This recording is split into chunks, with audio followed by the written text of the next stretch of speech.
Hello. Hello. Hi. Hi all. Evening, everybody, and welcome to the show. Hope everybody's well. Yeah, not too bad. Well, been better, but yeah, not too bad. Yeah, a bit better. Yeah, I was missing on the last show, so it's great to be back. Yes, you were. Yeah, where was you? I was at work. They're trying to get us in the night now, so We'll let you off. Yeah. We'll let you off. We will. okay. Well, I'll go through the chat. Oh, it's changed. I was hoping Mark's was still going to be the same. All right. Wow. Let's get eating. No, I changed it back. Well, Steve 131, evening all. Hi, Steve. Hi, Steve. And we'll have Dave Mack. Good evening, everyone. Good luck with your build, guys. Have a great stream. Hi, Dave. Dave, Matt. Thank you. Hi, Dave Matt. Thank you. And Dave Mack says good evening to Steve 131. And we'll have myself, Dave, Mark, and Horlixs all saying we hope you like the new layout. Yeah, let's hope you do. And we'll have Dave Mack. It's going to be a great new intro. Thank you, Dave, Matt. And we have Ash, evening all. Good evening, Ash. Evening, And we'll have Dave Mack build. Like I said, a great new intro. Thank you. And we'll have Steve Nolan in. Hi, good evening, everyone. Hi, Steve. Hi, And Steve. Hi, Steve. And Dave Max says evening, Ash. And I'll store it there.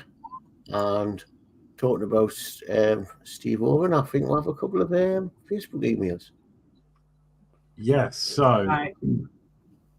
Just one thing, I'm not going to be able to do chat tonight because for some reason it's not coming up on my StreamYard on the comment section. Okay. Why don't you back out and come back in? I'll try. While Mark's doing that, so the main difference is now, as we mentioned last week, is we're no longer broadcasting to the MCC UK YouTube channel. Let's see if Mark is back. I'm back. Yeah, it's coming up now. I had a problem earlier on Carl's stream. Computer just went funny with StreamYard for some reason. Okay. Maybe there's a thingy. Yeah. So what was I saying? Yeah, so the main difference is that we're not going onto the MCC UK YouTube channel anymore. So this is going out to my channel, Mark's channel, DS Monel's channel, and Geordie Dave's channel at the moment. So whoever's on the show, it will go out to there. And then if any guests want to come in at some point throughout the evening, I'm going to be putting the link up a little bit later. You're welcome to join. We'll obviously vet first before anyone comes in to make sure we know you and everything.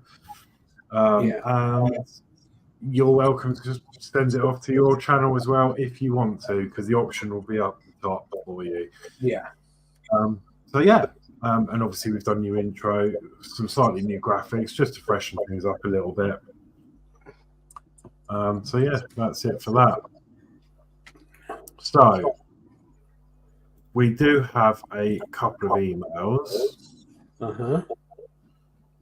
So I'm just going to bring them up now.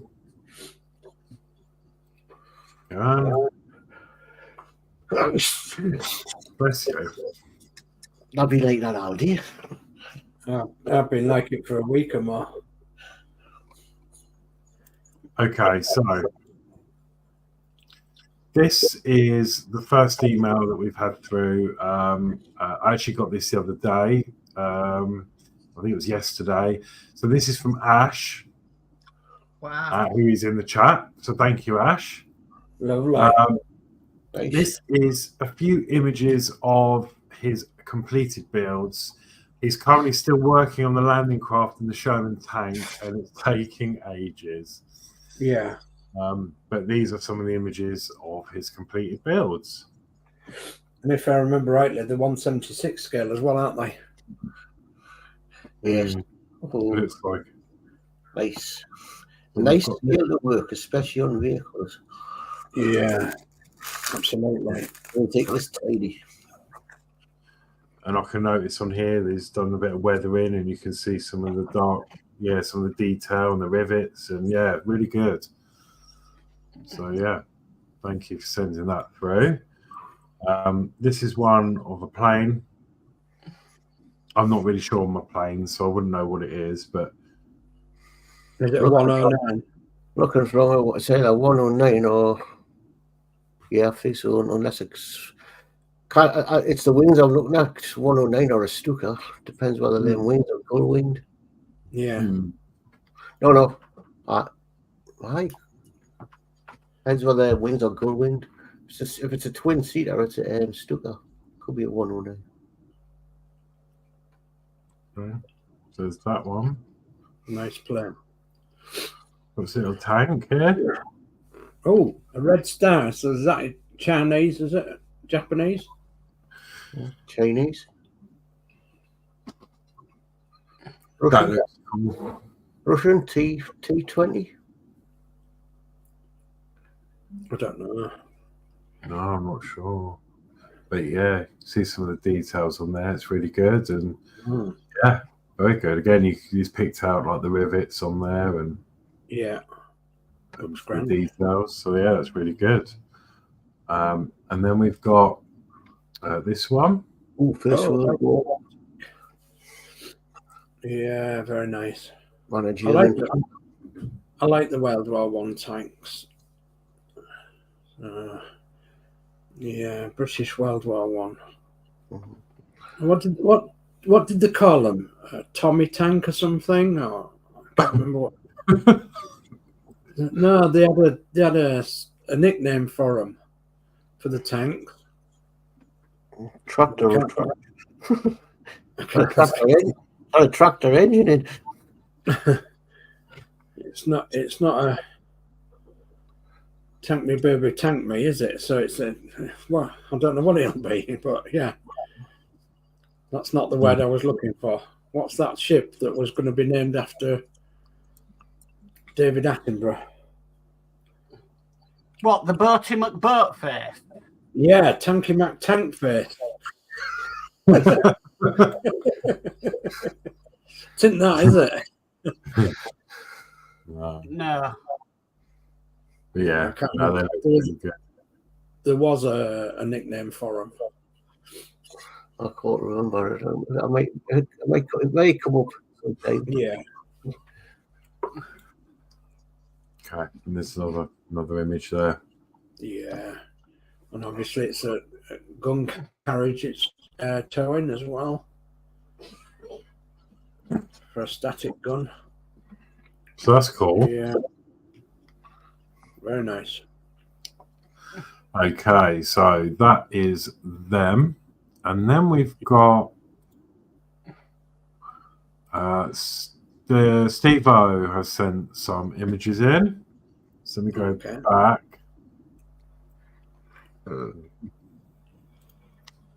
So, it's one of those. I was going to get one of them. Oh no, that's it. Look at this, eh? So hi everyone, some more models to show this month. This is the Airfix Quick Build Boris Master, but done as what could be if these vehicles came into the second-hand market. Yeah. Any thoughts on that, Steve? Because I've seen somebody building it and they found loads of faults on the scratches and all that on the glass and stuff like that. That's what put us off buying.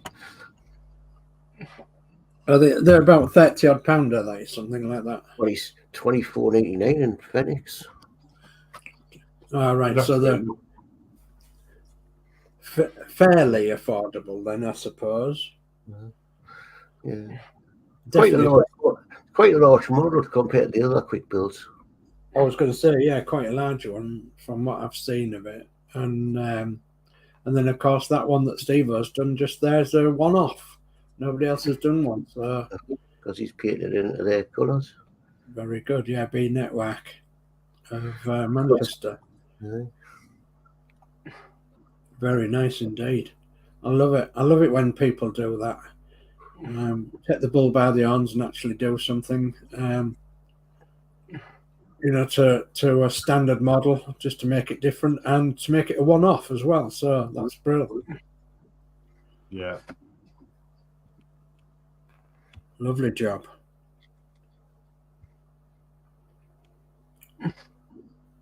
Good indeed.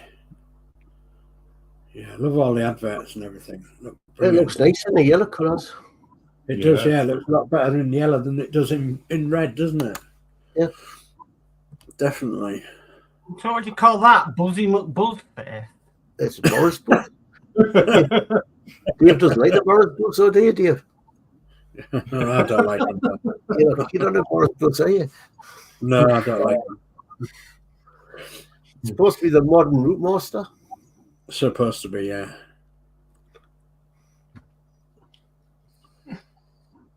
Yeah, Buzzy McBuckface. Buzzface. Yeah. Okay. Oh, Boris face. Okay. So thank you for sending those in. And then we've got another one. There we go.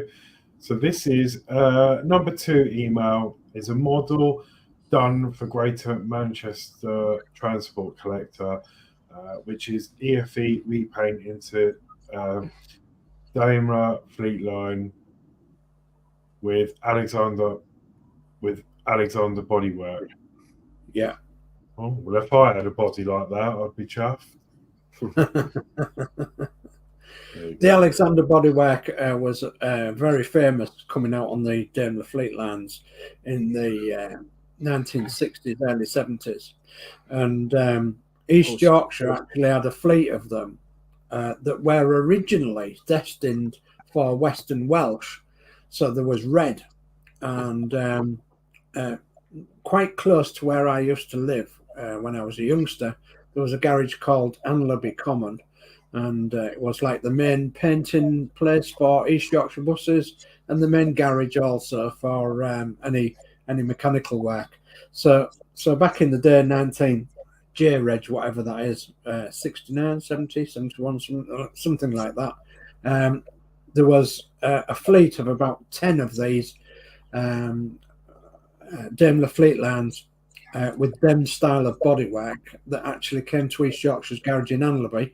And me and my dad went to see them once they'd been painted, and then my dad got the job of driving them around town once they'd come into service. And there was a lovely bus. But some of them, for some reason, in other companies, some of them were not as well built, especially those that didn't have the Alexander bodywork. So, but the mechanics they've done the Leyland with that body and all, didn't they? Yeah, the mechanics liked them a lot, whereas they didn't like the other style of Daimler Fleet Lines, but they definitely did like that style. So, and now there is no East Yorkshire ones left. Unfortunately, nobody preserved one, and a lot of people have said, "Isn't it a shame that there isn't one left for East Yorkshire that was at ex-East Yorkshire?" Yeah, they had the Leylands up here in Newcastle. Yeah, I think that Daimler has it as well, but I think a lot of them were the Leyland. Alexander body Leylands. Yeah, I've got one in my cabinet. There wasn't a lot to choose from them by sight on the road. You know, it was either a Daimler Fleet Line or a Leyland Atlantean that was coming towards you. It was one or the other, and quite often you had to get a look at the badge on the front if it said Daimler or not. Most often there was not named on the front where the Leyland ones, and if there was, the badges were that small you couldn't see them. Yes. But yeah, quite often you have to look at the back end of them as well, where they said Leyland right across the bushel there, right across its back end, and that's what it's called. It's bushel that's sticking out at the back there because that's where the engine was. Yeah, brilliant model, Steve. Love it. Yeah, really good. As all of them.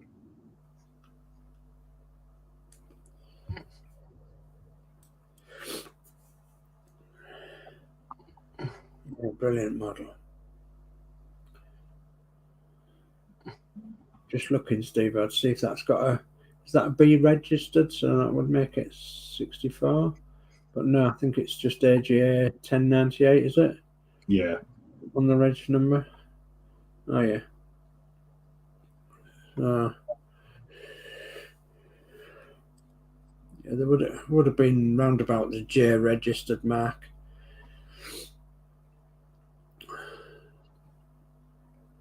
I think is that 71? 70, 71, I don't know. ANA 6628.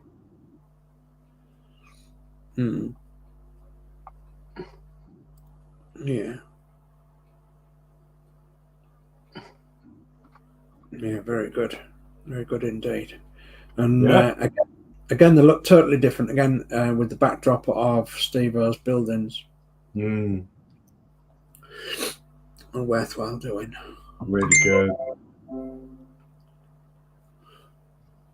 Okay, so I will just check to make sure there's no more emails. No, that's it. So that's the emails through. So thank you very much for sending them through. And you'll notice that just below me here is the email address permanently on screen now. So that is the email to send any images through. Yeah. Okay, I'll pick up some of this chat. Dave Mack goes, hi, Steve-O. Dave Mack goes, when I've completed some of my builds, I'll send an email of them. Brilliant. Jolly. Lovely. Yeah, thank you. Yeah, we'll have Robert saying, hi, everyone. How are you all doing? Dave, Horlixs, Mark, and Dad. Hey, Robert. Hi, Robert. Dave goes, well done, Ash. Yeah, Stephen will tell you what that. Yes, there were a few marks on it. I had to use my drill to get rid of the Lego holes on the rear of the panel so they fitted correctly. There was a bit of a pig going together, and I painted everything.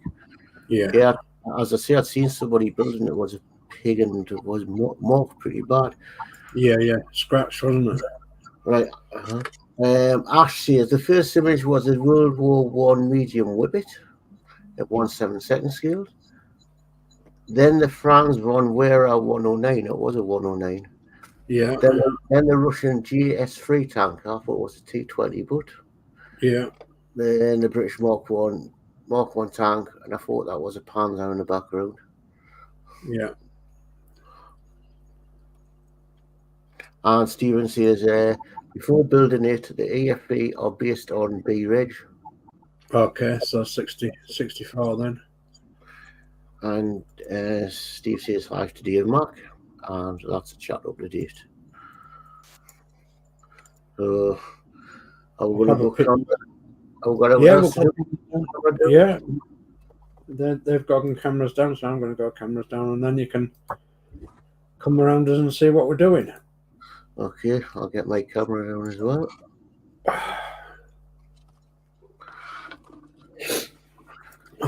Okay, right. We'll start with Horlixs. Oh, that's it. Right, so... What have I done? I've knocked my freaking settings out of the shop. I am just going to be doing some more of this diamond painting of the Spitfire over London. Yeah, lovely. Or Spitfires over London. Spitfires, so, yeah. You'll see I've just done this bit here and just started on the bridge and some of the detail up there. Yeah. Here, that's the bridge. And I've actually just started the propeller on this Spitfire here. So that's as far as I've got so far. Jolly good. But yeah, I'll just sit, chill, and do a little bit more of this for an hour or so. Yeah, why not? Right, I'll move across to Mark. Okay, so I'm working again on the forecastle for this Titanic. Almost there with it now. I just need to do a little bit more painting black here. That'll need 1 or 2 coats. Yeah. And then I'm going to give it an entire matte varnish, wait for that to dry, and then I can put the scaled deck, wooden deck that I've got for it down on it. Okay. Nice. Jolly good. And we'll move over to Dave. Okay, well, I'm going to show you something that I haven't shown anybody before today. Upside down call. Start away. So this is a Sunstar model. I've got 3 or 4 Sunstar models. I think I told you last time. And this one's, the reason I've got some is because I bought them broken. And I'm going to try and fix it a bit. So the suspension, rear suspension works, the front suspension works on that side, but it doesn't work on that one. Something wrong there. So, and this is actually a post office van, and the back doors are falling off, and it's got some problems, but I'll see if I can show you it. So this is a Mini in 1/12 scale. So you can see that wheels, well, it's broken. So something's gone wrong in there. So I'm going to have to try and sort it out. So it's a Royal Mail postal van in 1/12 scale. The doors open and everything else. Well, they're supposed to. You done one of them? Yeah, I was going to say one of your famous wagons you'll have been in. So they're quite rare, aren't they? These.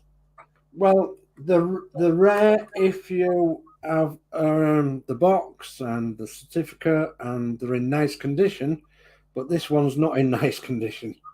No, so, I mean to see a post office van. They're quite rare to see these days because they never turn up. yeah. Well, as you know, Sunstar only made so many of each run of things. So quite how many of these they made, I don't know because I haven't got the certificate. And so obviously it was one of the reasons why it came to me very cheaply, and along with all its other problems. I don't know whether you can see the paintwork on the roof there, but the paintwork's really rather bad on the roof, which is fine. But you can see the engine details there. The engine, as far as I'm aware, is all right. And it has the bumpers on and everything, but as soon as I picked it up, things like this happen. The light lens has fallen out, and I'm not so sure that bonnet's right. Anyway, I want to try and get it sorted out so that I can at least, display it somewhere along with the buses. So I've got the. Yeah, all right, you got well with the bus.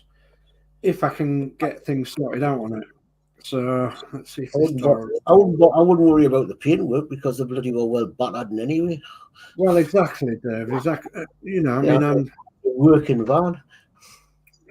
When the guy sent it to me, he said, "Are you sure?" I said, "Yeah." I said, if I can fix the back suspension and I can fix the doors and everything else, and it's got a wing mirror missing, of course, and things like that. I aren't real fussed about the paintwork because I'm not real too bothered, so long as I've got the right scale of van, which I have, and somewhere in my diorama pieces I've actually got a post box as well.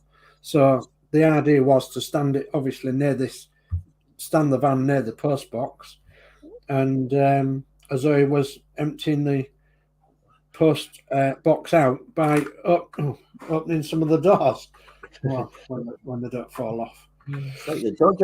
It's like the Dodge I used to be when I worked for the post office. Blew the bloody doors off. No, but the thing is with the roof of the minis, I found when I was working for them, they had a couple of minivans. The roofs were always scratched because the lads would put when the post delivery guy would put his bag on the roof. Yeah, well, yeah. Well,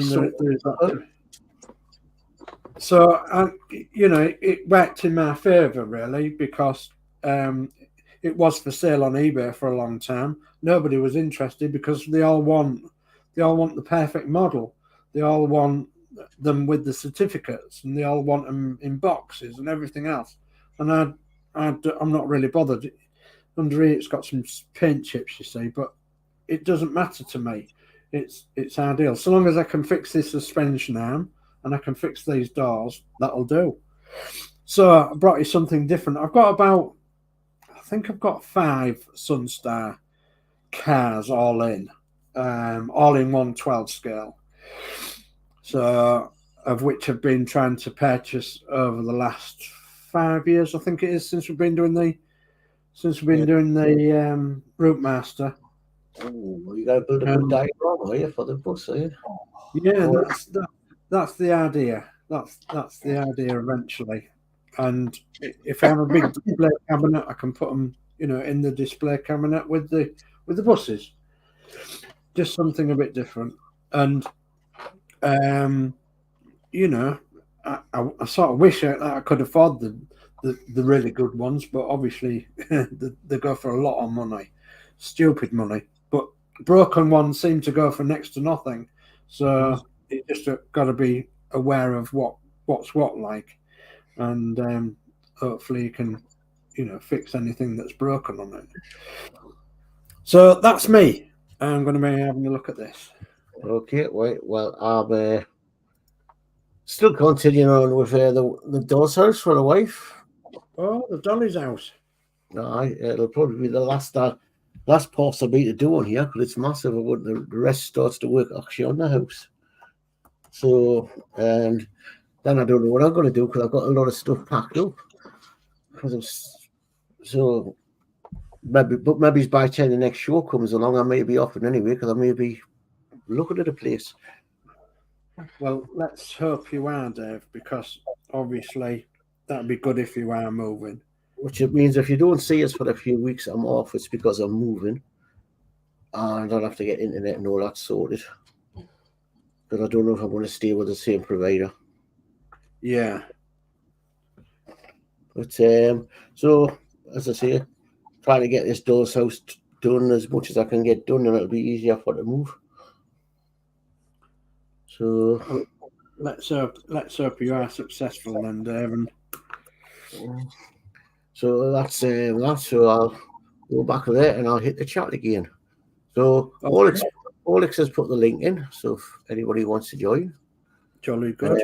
He's put on underneath if you want to join, so I'll not read that out. We've got Dave Mack going. I'm going to do a diorama for the Austin Ambulance Katie. How do I go about doing the sand dune?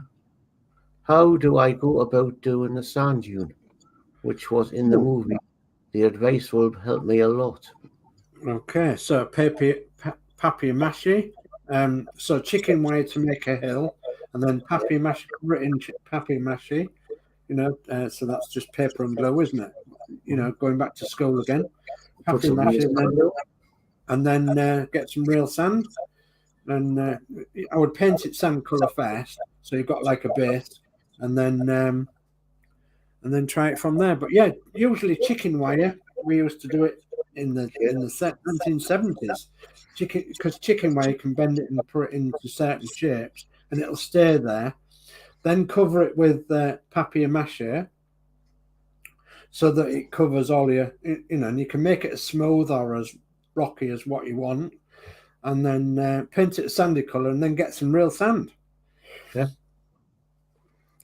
And spread real sand on with clear PVA glue. That's my suggestion, anyway. Nice thick toilet paper and glue. I'll make it probably. Yeah. John's model making. Evening all. Hi, John. Hi, John. And we'll have Haunted Railway. Saying hi, Horlixs and Dave. Hiya. I Haunted Railway, and we'll have Dave Mack saying, thanks, Dave. And I'll store it there, and I'll store my stuff up, and anybody who sees the chat can pick it up.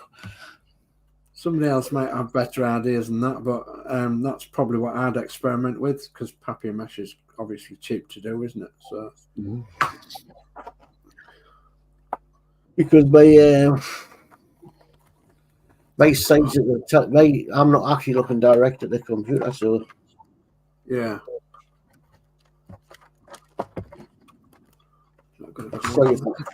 I'm sorry if this is making a noise.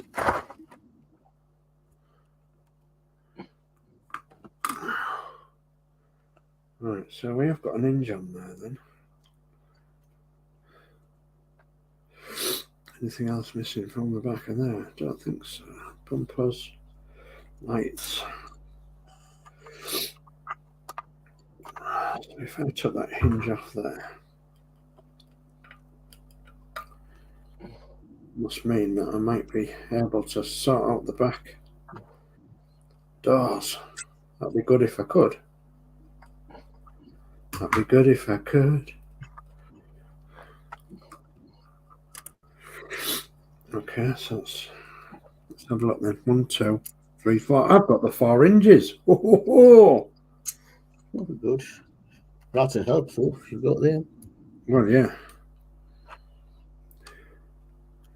I'm just looking inside now to see if it'll give me any clue as to the suspension unit.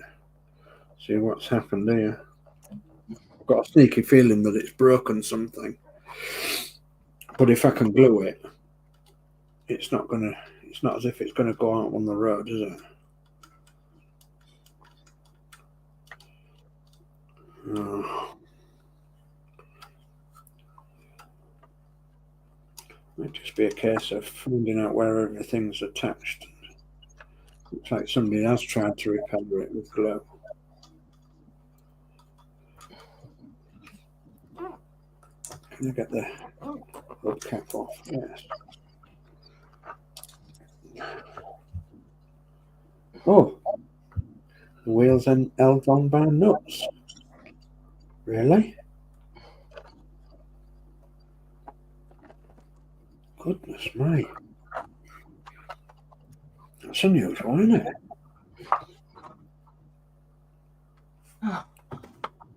Thought there was usually held on by a central screw, these. See the size spanner. I'm using some snipe nose pliers. So I've got one that went and doing very well.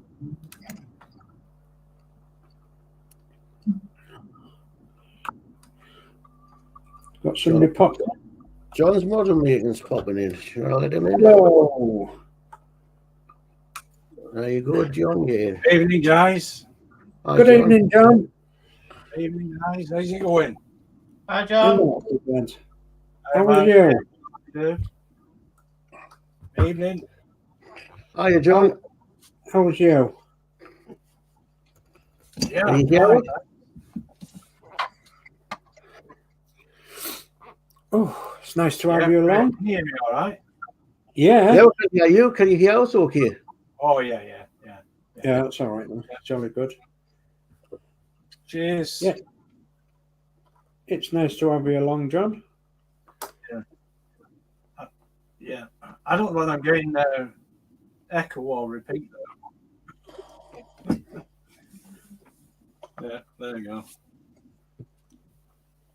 Might be a bit of echo. Yeah, I just said that. Tomorrow. Is it coming through again? Better with some air in than none.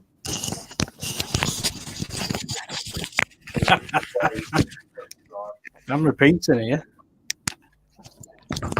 You're coming through all right, but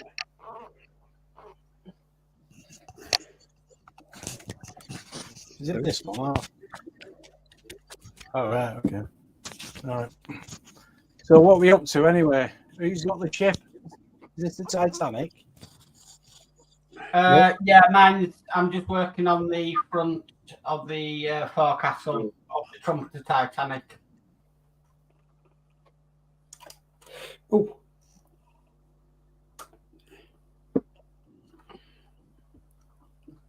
and I'm just working on a Sunstar 112 that I'm hoping I can take apart so I can fix this suspension. Oh, hello all. Oh, we've got someone. John, hello. Yeah, John's coming. Yeah, still here. Hi, John. I had to go. Honestly, these guys tell you, I went to. I had to go make a cup of tea because. Hi, Alex. All right. Yeah, I went to have a cup of tea, and I'm just hearing everything 2 or 3 times. Oh. I wonder if you've got YouTube open, John. Hang on.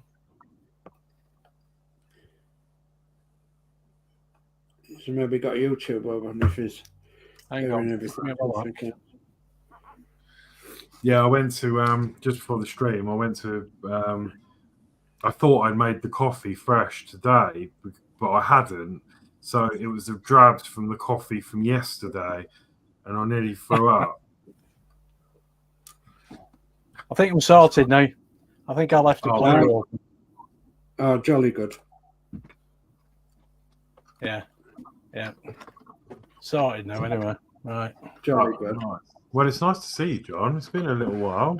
It has. Yeah.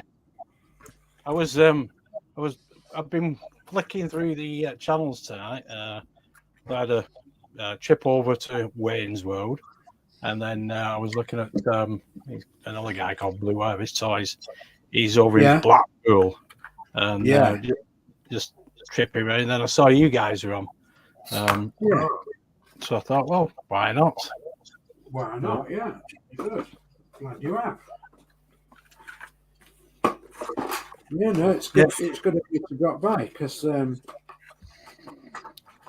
Well, I try and keep in tune with you all. Anyway, watch your videos and see what you're up to. I don't see much of you, Dave, on, to be honest. Except you won't see much. You won't see much of me at all because generally I'm looking after Christine more than anything else because she's really poorly at the minute. Oh, right. So, yeah, she's pretty poorly. So she's actually waiting to go into hospital on. Get this, an emergency waiting list, which has taken very nearly 3 months. Right.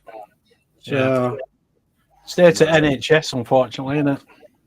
It's really, really, really bad. So it's quite a major operation that she's going to have as well. So I'm sort of not going to be around all the time when she comes out of hospital neither, because I'll have a lot to do. So because she won't be able to do an awful lot for a while. So which is absolutely fine, but obviously, and obviously I can't tell you what the operation is, but because it's highly personal. But I've not gone away, and I will be around a little while. I've got a lot to do, John.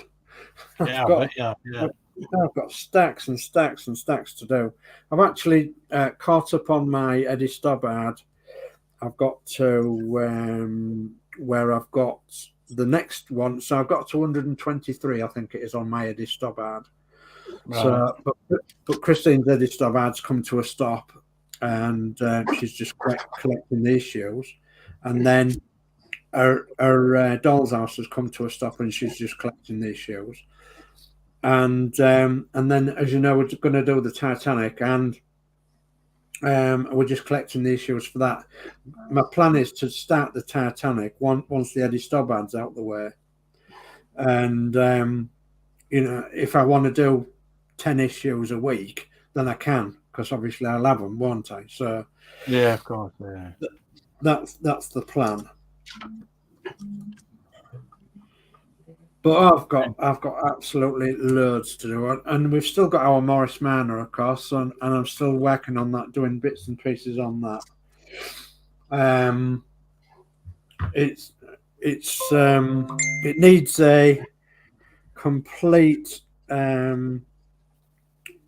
a complete break overall.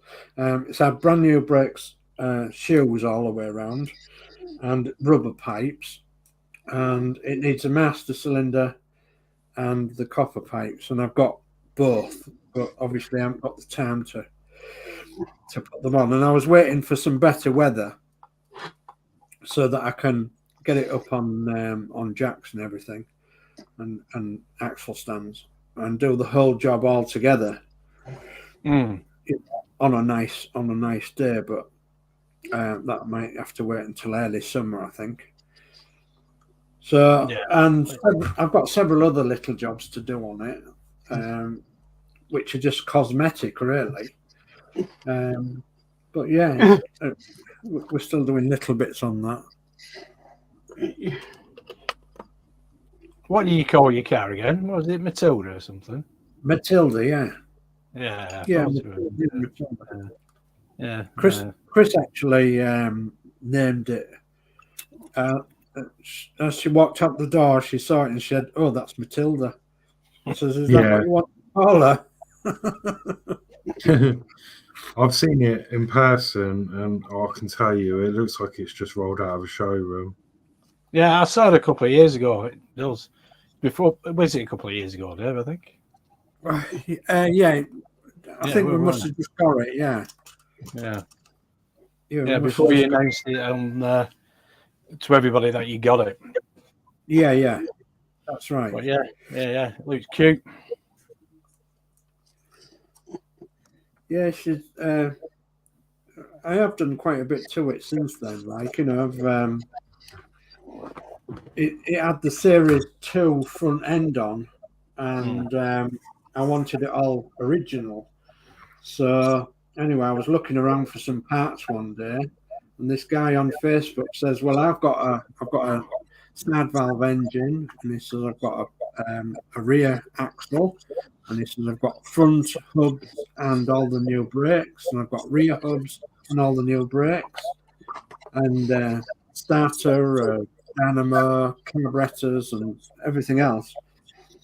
So I said, "Oh, goodness me." I said, "How much did you want?" So he said, "Well," he said, "if you'll come the postage," he says, "you can have them."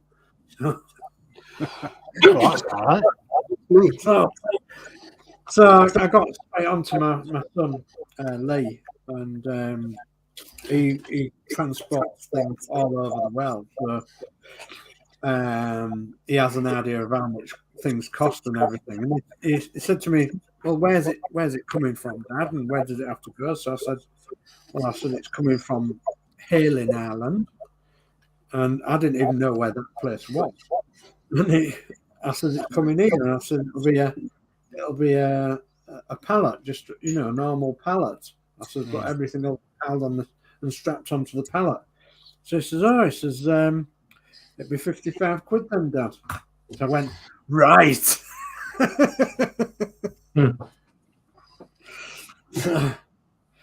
Oh, that was generous of him anyway. Yeah, very, very nice of him. Very, very nice of him indeed.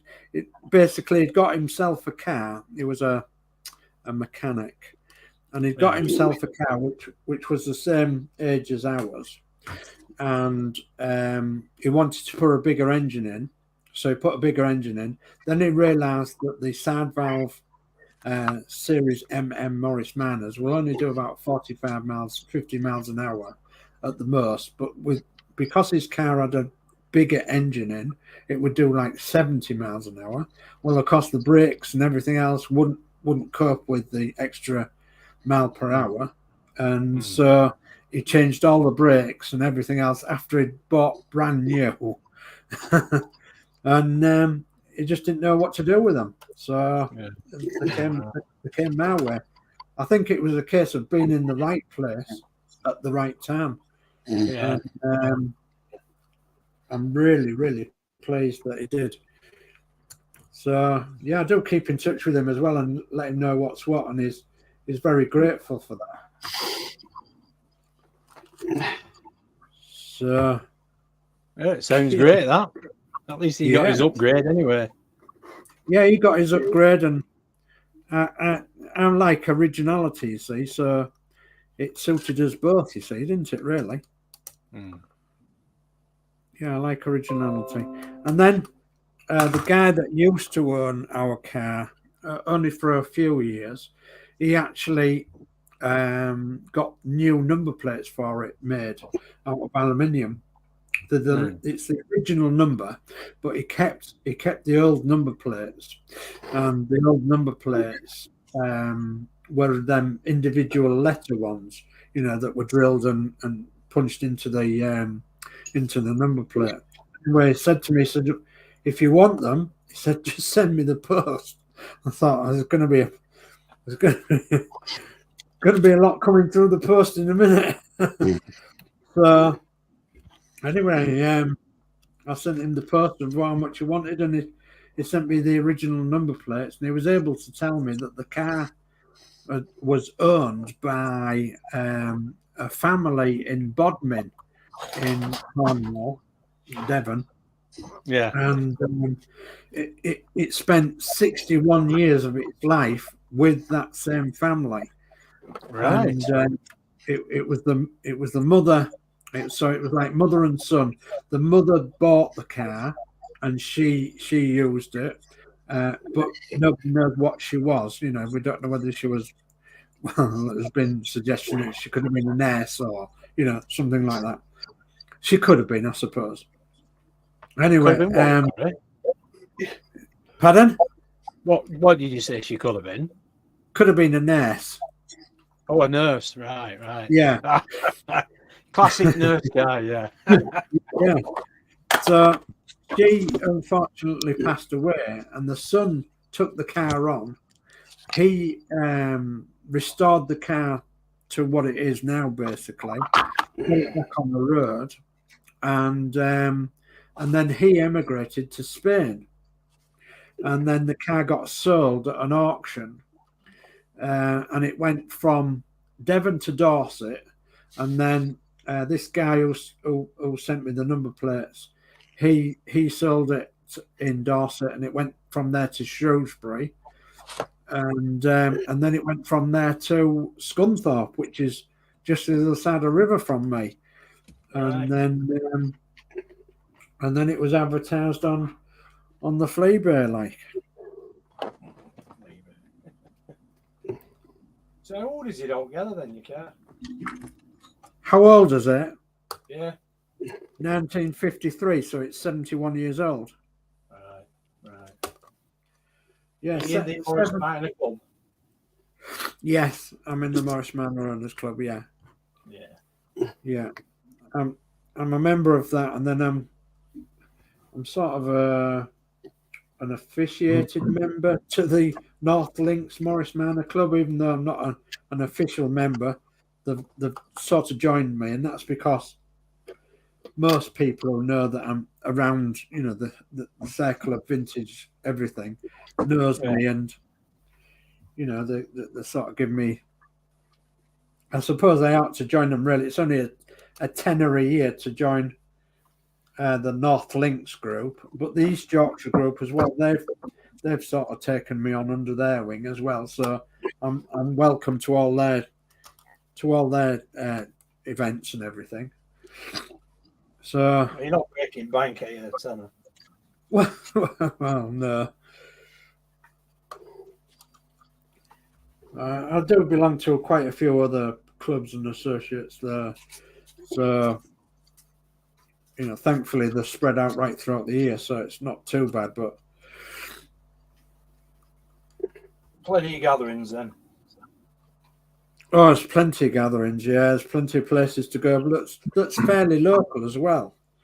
Yeah. Well, Geordie Dave's been to one of them, the Sandtoft Trolleybus Museum. And it's quite often that the car clubs will have a meet at the Trolleybus Museum. And that's near Scunthorpe. So obviously not far away. And just a nice sort of hourly, an hour's ride down the road. So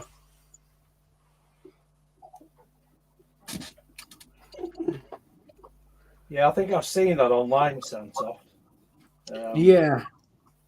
we were going to go last year, weren't we?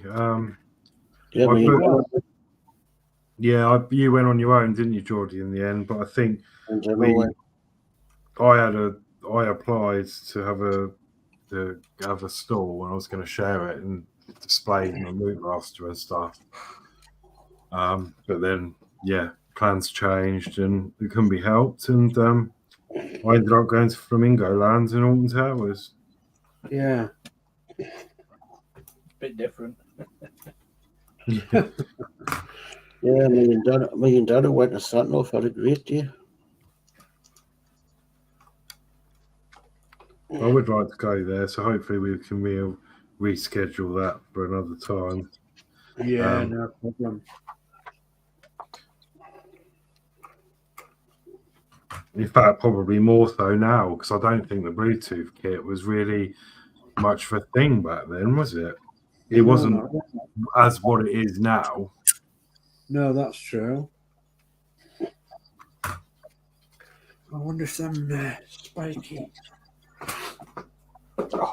Struggling with this head cold. It's terrible. There's been a lot of that going around. There's like nothing in my sinuses. It's all deep seated. It's terrible.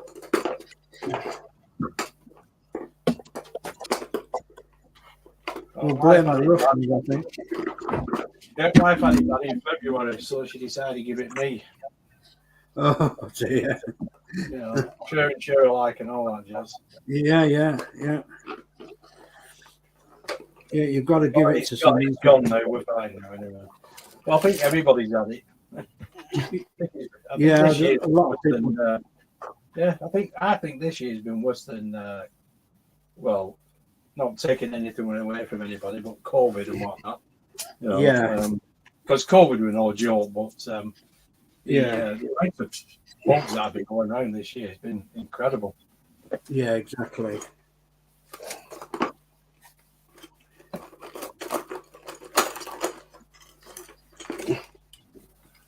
It's quite scary for me because I don't want to pass anything on to Christine, and thankfully so far, touch wood, she's kept away from that, but she has had a serious infection that she had to have antibiotics for, so. I can imagine Dave going into Christine's room with a face mask on, and Don't you come near me. No, we're obviously quite sensible, and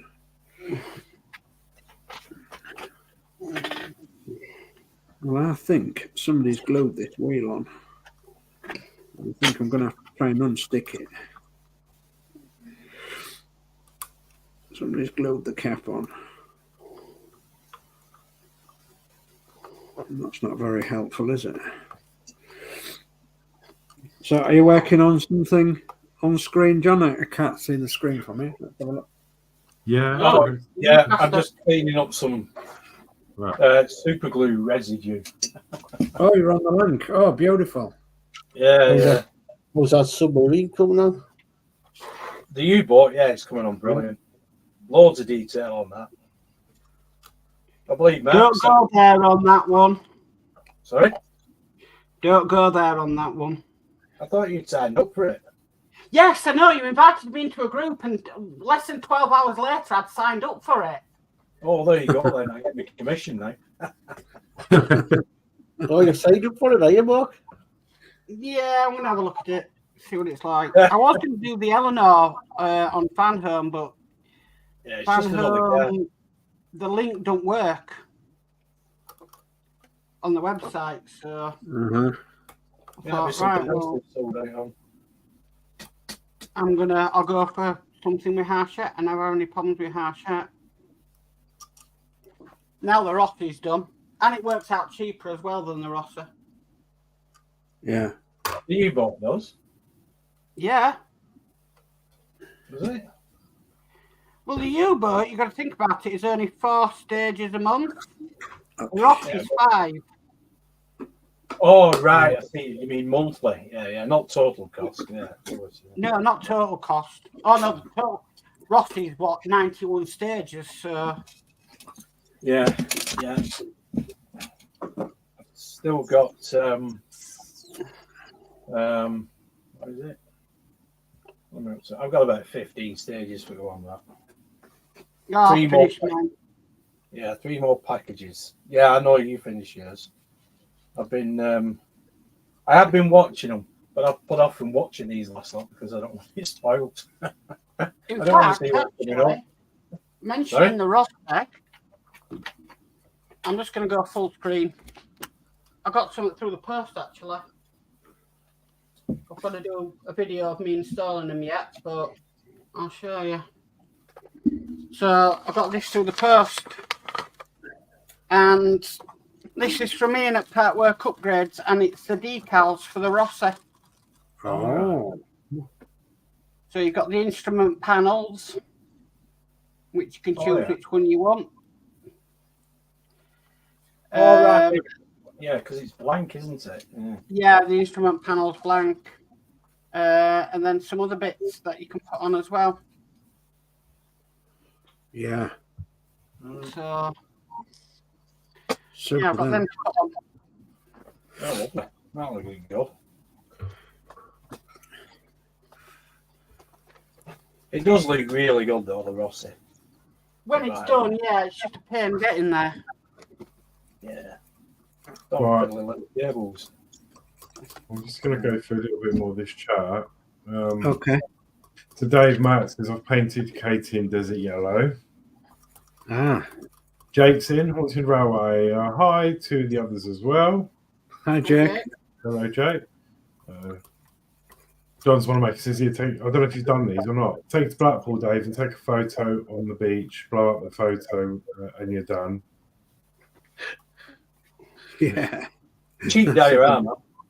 Yeah. Plus you get to the beach. Dave Matt says hi to John. Hey, Dave, man. I put a comment in saying hi to Jake, and he was welcome to join us if he wanted to. Farm Sim Shorts, hey, all, how's it going? I've just forgotten his name. Shane. Hi, Shane. Gillian says, good evening, everyone, and all in chat too. So, hello, Gillian. Hi, Gillian. She must be back from our meeting. I'm going to say good night, guys. Have to be up at 5. It's been a great stream as always. I'll catch up tomorrow night in chat. So, yeah, good night, Dave Matt. Thank you. Take care, Dave. Yeah, I had a parcel too today.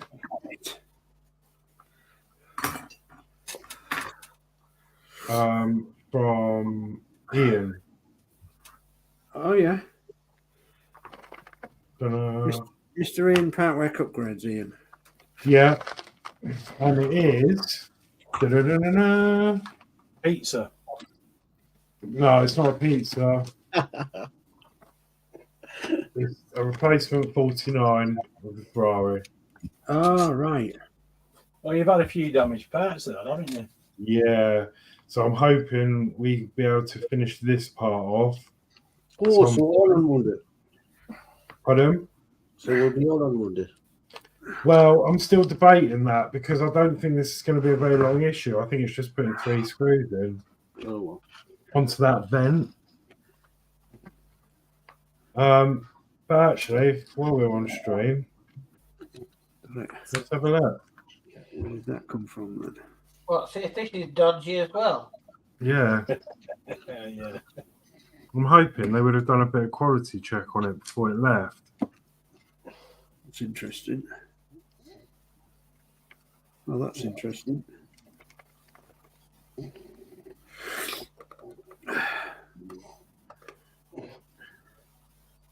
Sorry, I'm talking to myself. Yeah, it's much better than it was. Oh, good. But it's still got a layer of that strange film. Have you got any polish Horlicks that you could try? No, I've tried like just general cleaner and like, you know, something that's safe on it. There's nothing else I can really use on it. I mean, I don't want to. I could try IPA, but I'm worried it's going to take the paint off. Have you got any dilute it down a bit? washing up liquid? Yeah, I have. Washing up liquid, not water. But yeah, I could try that. But apart from that, to look at, it's fine. There's no actual damage to the paint.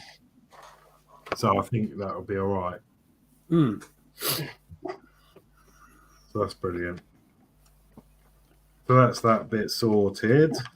So it's just going to be a case of the other bits, and they should be here in a week or so.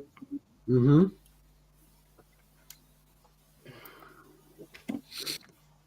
have happened in the first place, really.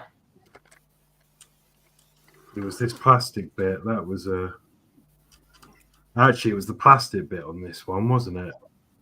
I think, if I remember rightly. And that one is, yeah, that one's fine. So if that's held in there. That's a nice bottle, that Ferrari, isn't it? Yeah, it's beautiful. I mean, apart from the paintwork, so for like recent, it's been an absolute pleasure to build, and it's been the parts have been really good quality, as in the actual building of it. We've had like one or two little snags with screws that haven't tightened, but I can't think of a model that hasn't happened to at one stage or another. No, yeah, it does. It's a bit like some of them, isn't it? Sometimes it's just the way they package them. Yeah. I've had a couple with Night Rider recently, just minor little things, but they frustrate you to out. But they replace them, so that's grand. Yeah. Right.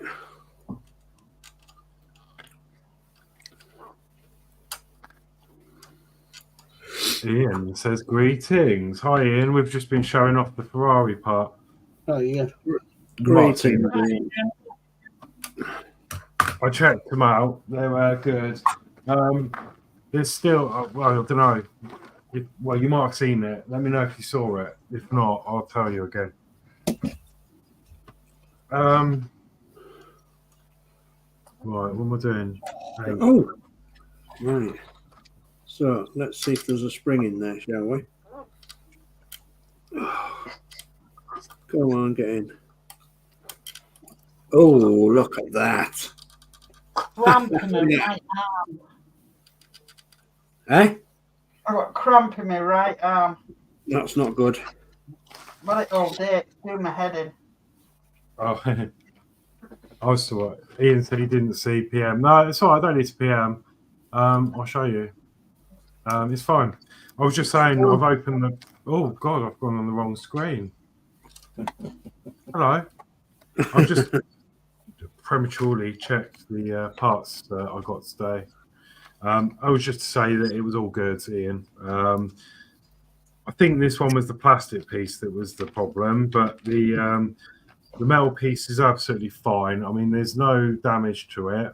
It does have the strange film on it again, but that's like the rest of the model, to be honest. And we were just talking about it. I might try a little bit of warm soapy water and a cotton bud, and just see if I can lift any of that. But apart from that, that's okay. But you can't tell from looking at it normally. So that's good. So that's perfect. And then it was, I'm sure it was this piece that was the defective one on the last one. And this is absolutely fine, which is great news. There you go, nice and shiny and no flaws in it. So, yeah. That's good. Well, I will try, yeah. I'll try some, because I thought maybe, I just said to them, you know, I think IPA might lift it, but I'm not sure if IPA would strip the paint. I don't think it would. I don't think it's strong enough for that. Because it's not. Can it? Yeah, on plastic parts, you can strip the paint on it. Todd uses IPA to put his reflective panels on the Enterprise to make them clear. Right. So if you dilute it down, then yeah, it'd probably be a lot better. Right, it's probably best not to risk it. Although I could maybe try it on one of the old metal parts and see how it reacts. If they don't want them back. Oh dear.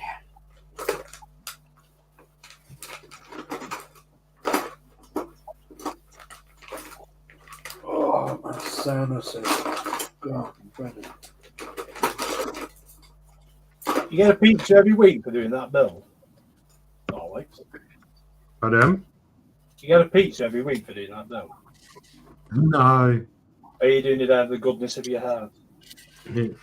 No, I'm actually on a diet at the moment. But no, I did get Partwork pieces a little while ago. I kept the label. You tell Alex competence for Partwork pizza. Because I was in the middle of a live stream, the door went and all the housemates were all confused at the front door, all passing this pizza around, going, "Oh, has anyone ordered a pizza?" And I'm like, "No, I'm streaming." And then we found the knife.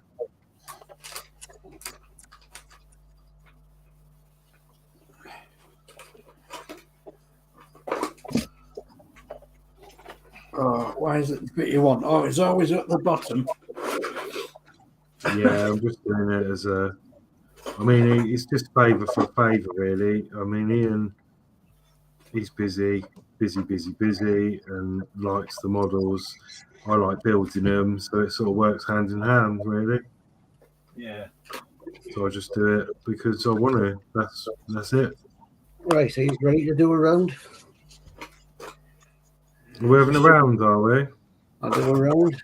I'll start with Mine's a pint.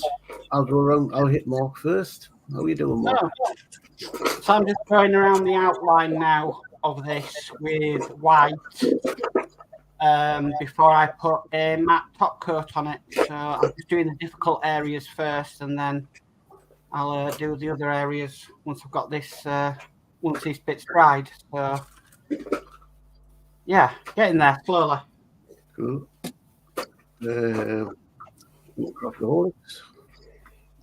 Yeah, just carrying on with me, going a bit dotty, doing my Spitfire picture. A bit dotty. Yeah, so I'm going a bit dotty. Yeah, so yeah, you can see what I've done, just filling in the gaps. Nice. I'll jump across the Dave. Okay, well, I've got the back doors off and worked out that I've got 4 inches, and it looks like I'm only 1 screw missing, possibly 2 screws. So, and I've had this apart. It took me a while to get the hubcap off here, and that's because somebody had glued the hubcap on with some super glue.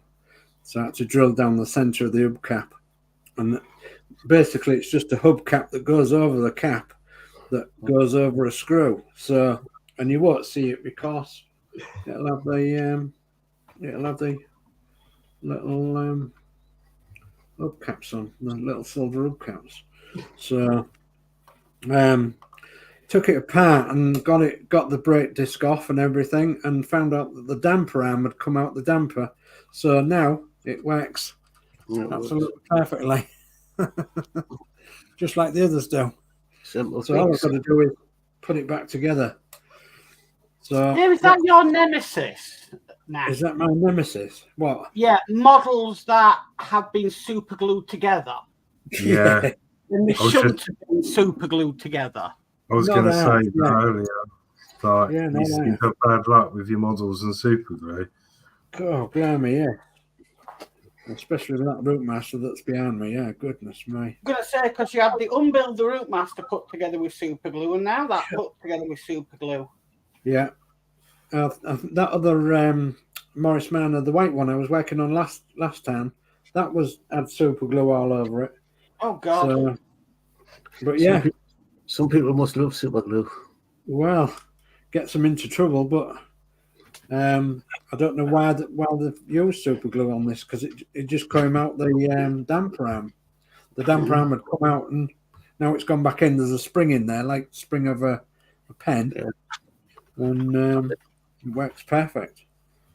So, okay, right. Well, myself, no rubby bench.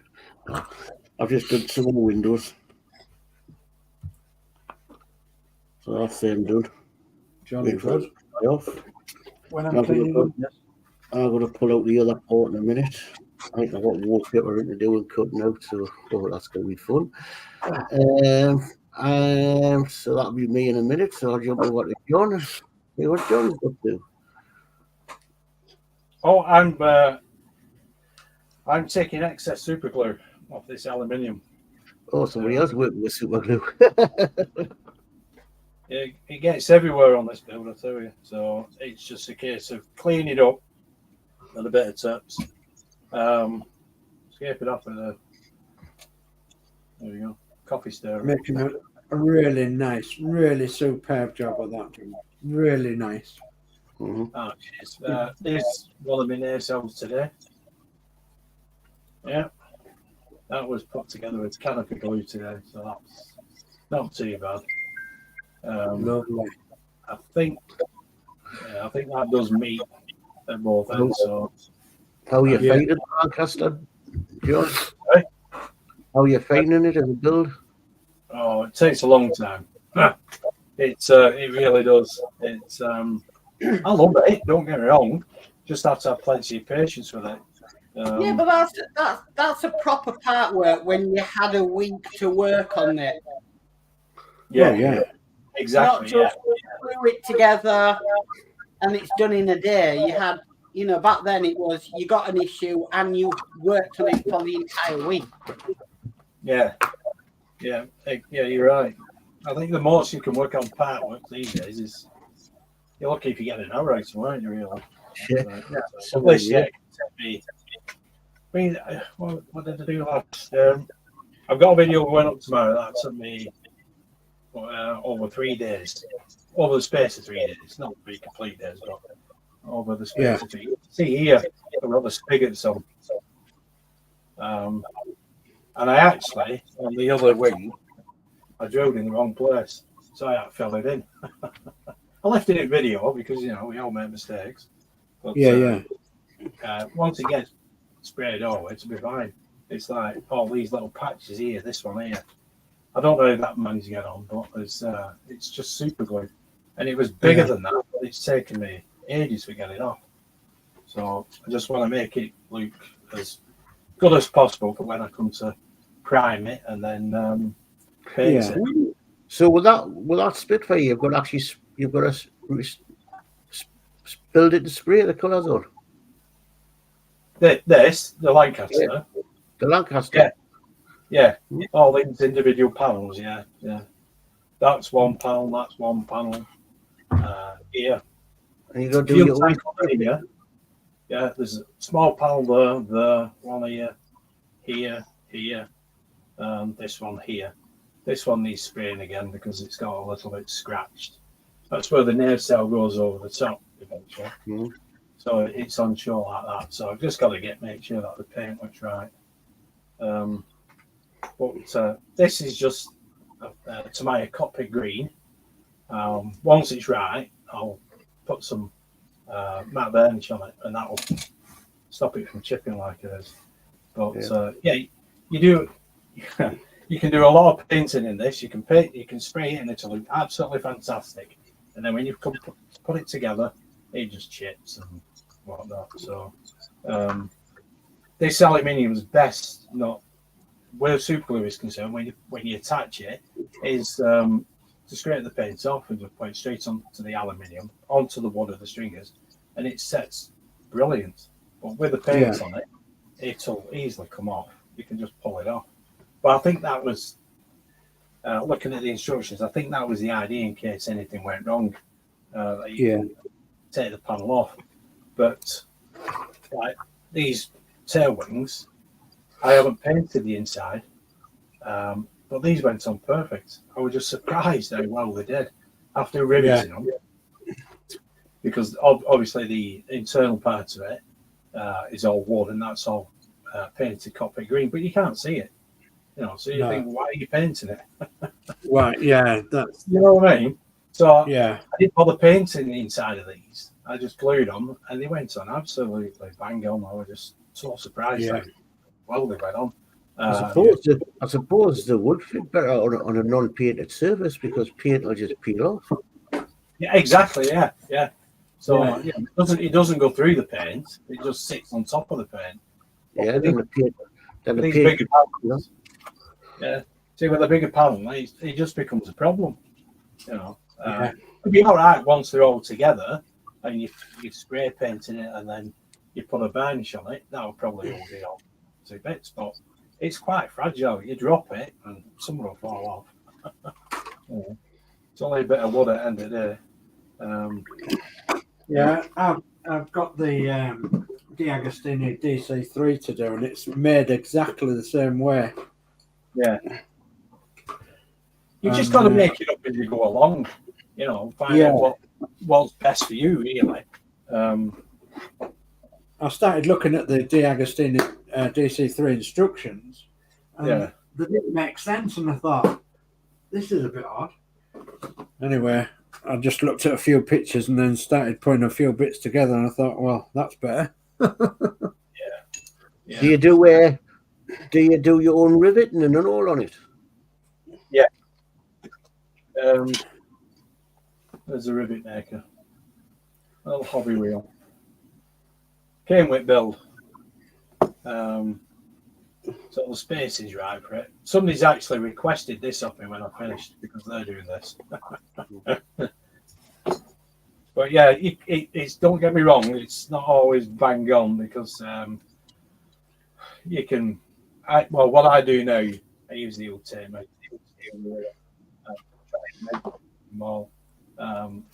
That takes a lot of time because you can measure 3, 4, 5 times. Well, I can anyway. But you can see on this one, quite well in line, but it takes ages. I'm going to say it'll take a long while. Well, that's it, because obviously they're all individual pieces before you put them on, and then you've got to glue them on. You've got to make sure that the surface is nice and flat, no little out or anything. So it does take time, but it's really well worth it. It's more worth it than a Rossi bike anyway. That. It sounds like it's a proper model to build. Well, it is. Yeah. That's why Dave gave it me. He wants to get rid. I've never forgiven him. But you see, it's like this one. Right? This is a fuel tank cover. See how paint's come off because I took the top off. It weren't positioned right, and I've left it overnight. I was probably a bit tired actually, so I had to take it off, and then rubbed it down. So it needs spraying again, but it goes on here. Is that way? But it lines up. Well, it's a bit lovely when it's done. I've actually received a mirrored stand for it today because. Well, that'd be nice. Yeah, it's not very big to be honest, but it's a piece of wood. I'll just grab all of it because the rear gunter it when I found it, it was cracked and it was in a bad state. I don't know whether I've done it or what, but I put out an SOS call and somebody answered, and I got the canopy today along with the stand. Yeah. And I remember seeing this once. There we go. That's the stand. Yeah, it's not very big, seems it's a big model, but you'll see the underside of the fuselage on there, no problem. Yeah.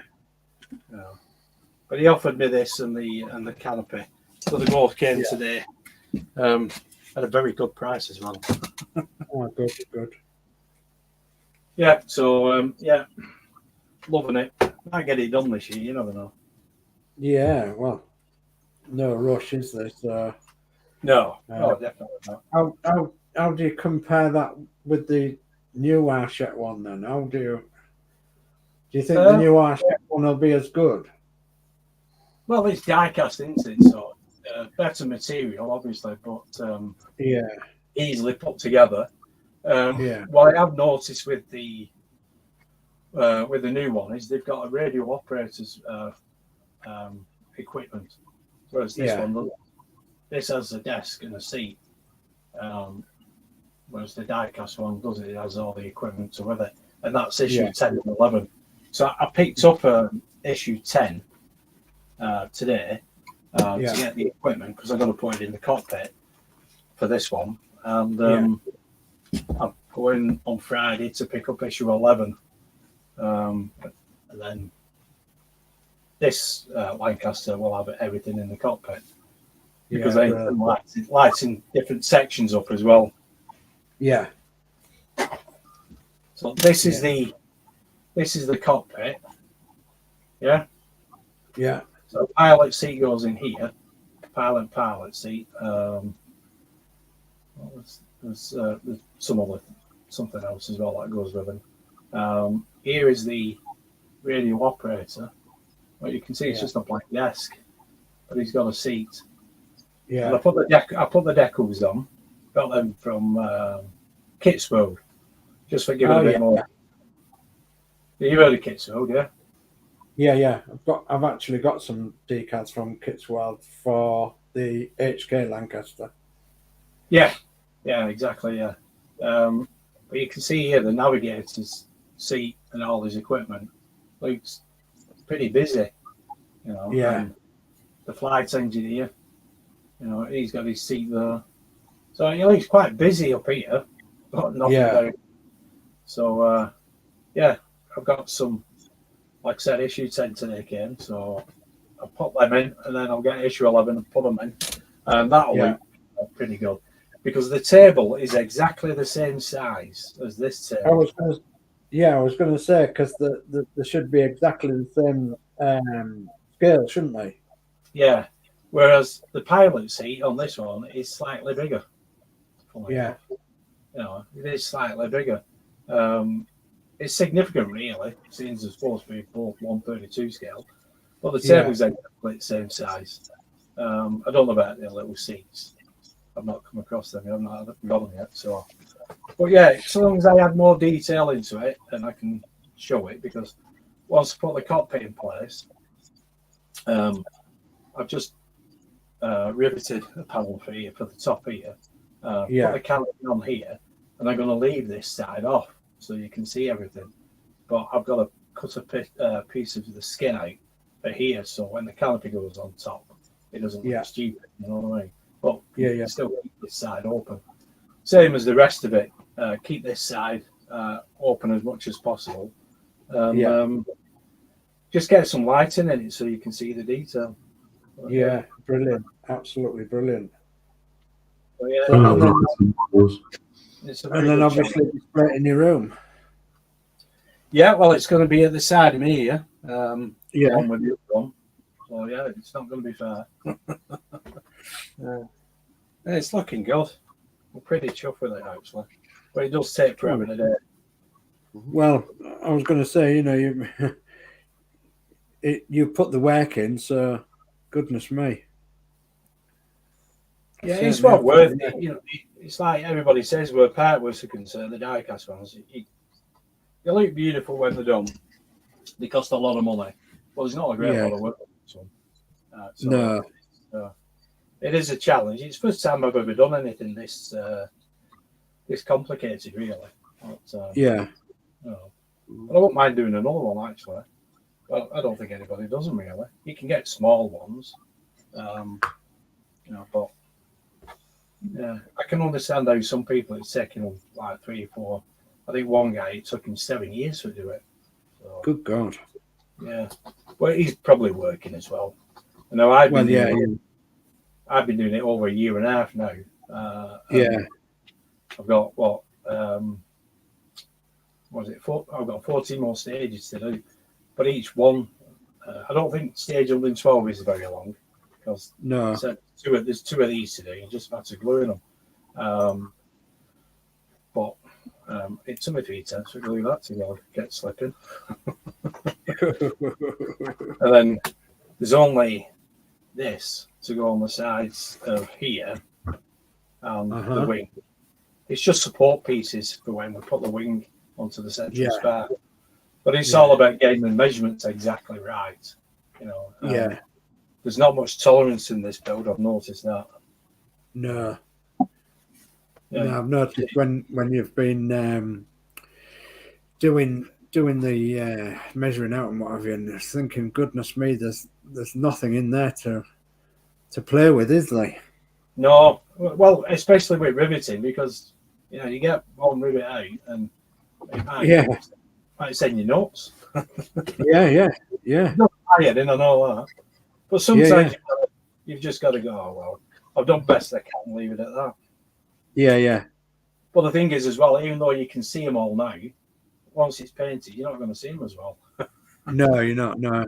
But it's the fact that they're there as well. And I don't know if anybody's ever done the other method, which is actually painting them. Yeah. I've heard of that, painting them all. Blimey, couldn't do that. No. But, But it's looking good. And I think I've got this super glue off now as well, so that's good. Yeah. But it's always more. It can be a pin on the neck and super glue without a shadow of a doubt. I'll put one back on the first. That's the way I want to pick up the chat because I'm nipping to the So Ian says thumbs up. Dale's joined us. Evening everyone. So I'm late. Too many modelers going live at the same time. Hi Dale. Popular, isn't it? Hi Dale.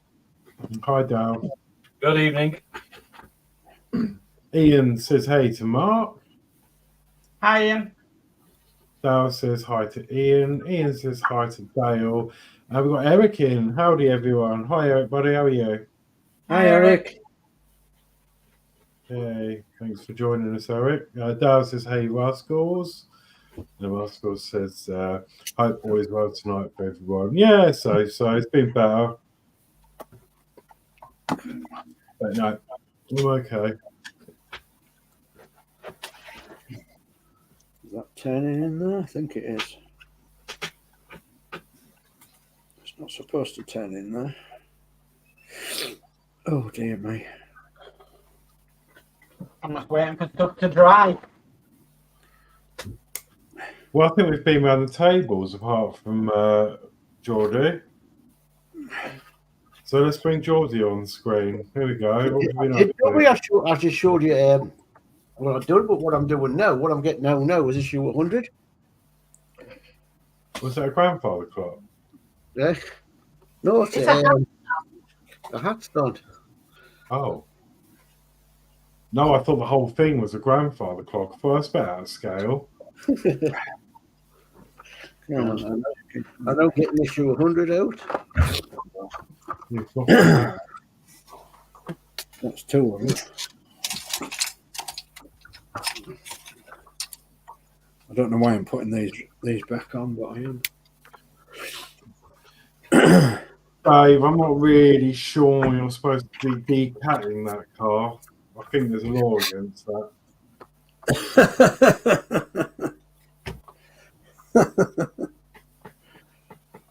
Yeah. With issue 100, you get the hat stand and a little thing. Well, that's crying for a couple of LEDs to be shoved up the neck. Whatever. Yeah, I think it is that doll's house, isn't it? Okay. It's crying for what? A couple of LEDs, Johnny. Let's go. It lights up the doll's house. Yeah, I mean the candle. You can have a little the flickering candle. candlestick. Now I've got to get these walls right. Eric's. Oh no. So Dale says, "I will learn everyone's name eventually." Yeah, I'm Horlixs, Alex, DS Dave, Geordie Dave, Mark is Mark, and John is John. Eric says, Horlixs, how's your day at work? I know you weren't looking forward to it the other day.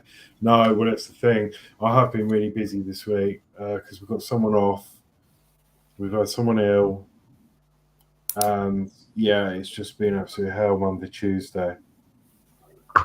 Weren't too bad today. And then I come out to a flat tyre in the car. That was horrendous. And yeah, it's right on the edge, so it needs a new tyre. You couldn't write that, could you? No, it's just it was a work errand as well because I didn't use the car all day. Obviously, I was at work and I had to go and do something, take someone to the station. Yeah. Why is it when you're doing somebody else a favour, it happens? It's like I'm doing somebody a favour here, and why does that have to happen? I remember I took somebody home once on a night and I got flashed by a speed camera. Oh. Yeah. No, you do something good and it just, yeah. The universe tells you how low in the pile you are. Yeah. I'm just I need everyone to cross the fingers, really. I have got insurance on the tyres. I'm just hoping that when I take it into BM on Friday, they'll do it. But there's a chance that they won't due to reasons. So if they don't, I'm gonna have to fork out for a new tyre, and they're not cheap. They're 200 plus on that car each. Yeah, it's not good. Not good at all. So I'm a bit gutted about it, and it's now flat completely. But the joy of it is they are run flats, so I can still drive on it. But I can only do 50 miles an hour for 50 miles. So I can't make any unnecessary trips, and it should just get me to work and back until Friday. Yeah. Well, yeah, I bet a flat tyre on your car sets your dashboard off like a Christmas tree. Yeah, it is. It is. It's all lit up. The dashboard's orange. It's got this flat tyre symbol. It's got a big message saying warning. The thing is, it's a BMW. It doesn't come with a spare tyre because they're run flat tyres. So how come the dashboard's bleating on telling me to stop and call the RAC when it's a run flat tyre? So I rang the garage and because I wasn't sure on the details on how you drive on them. And she said 50 miles an hour, a bit like a space saver, but only up to 50 miles on it. So, yeah, that should cover me to get to work and back tomorrow. And then, yeah, it's in the garage on Friday and just have to cross everything. But luckily, if it doesn't end up being covered under the insurance, because I've got special car insurance I bought with the car. If they don't cover it for any reason, I do have a backup. So yeah, I've spoken to someone who's offered to sort it out for me, and I'll sort it out like at the end of March, which is really, really good. Got a good with them, so yeah. But yeah, it's a bit shitty, but never mind. It's one of those things, and it's the same frigging tyre as well. There's something cursed about that one tyre because I've had to have something done with that tyre before. Yeah, you have, haven't you? If it's the same one as you had before. Yeah, goodness me. That's why I'm not sure if they cover it, because something's happened that shouldn't have.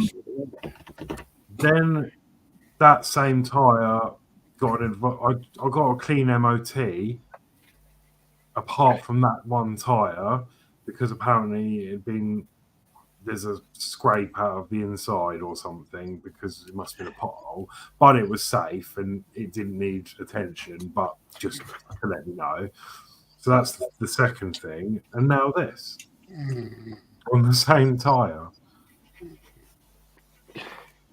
I couldn't make it up. Yeah, you couldn't. I know exactly how you. Oh. You're just unlucky, Horlixs. Yeah, I think so. That's we are all over. We went to Scotland a couple of years back, and I think the car done something like 32,000 miles, and I kept getting a flat with same tyre, and it kept popping up on the dashboard. Pressure loss, blah blah blah. Anyway, I pulled it over. I think we were only up there for about a week, and we inflated it again a couple of times. And then I said to the wife on the way down, I said, I think we better get the tyres checked. So I took them into Alford's, or Quick Fit. I think we're Quick Fit actually. And he said, yeah, you definitely need 2 new tyres. And he showed me the tyre that kept losing pressure, and basically you could see wire within it. It was a right mess. God knows how we got to Scotland and back. It was ridiculous, really were. I mean, it's been running about 9 months after MOT, but it was a right mess on the inside. You couldn't see it, but anyway, it cost me 200 odd quid. Cheaper than your tyres anyway. But, Well, yeah. The thing is, it's a bit annoying because they're expensive because they're run flat. But I've seen a lot of forums and places saying, "Oh, change them, or change all 4 tyres for a regular tyre. One, it'll make your ride so much more comfortable. Yeah. And 2, they're cheaper." But the thing is, I can't just put 1 normal tyre on the car now. No, I really ought to wait till all 4 need doing, and then just do all 4 with the same normal tyre. And now it's going to push that back, because if they do end up putting a brand new tyre on there, that's gonna. Well, provided I don't get another puncture in it or anything, that's going to last another God knows how long. I mean, it's good on tyres; it doesn't really grab them out or anything, but. your front ones always go first anyway, don't they? So to do what you want, you have to rotate them. For me, it's the back ones because it's rear-wheel drive.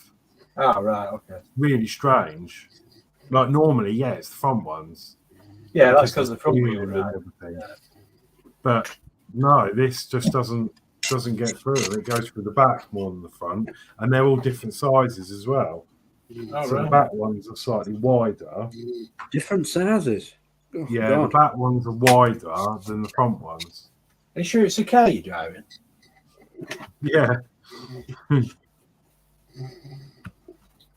No, so BMW, what do you expect? Yeah. Yeah. Oh, these BMW drivers got more money than sense. yeah. Well, no money and no sense. No, I think, yeah, so the back ones are a bit wider because it's rear-wheel drive. So they've got wider tyres on the back, and then they're slightly thinner on the front. So you can't even put back to front or anything like that. No, that's unlucky. But then I don't think I could anyway, because it will start upsetting the tyre pressure sensors because they're programmed to the wheel they're on as well. Yeah. So I think Like if I with swap them, With a BMW, you have to tell it it's got a new blooming battery in. yes, you do. But that's to do with the start-stop thing.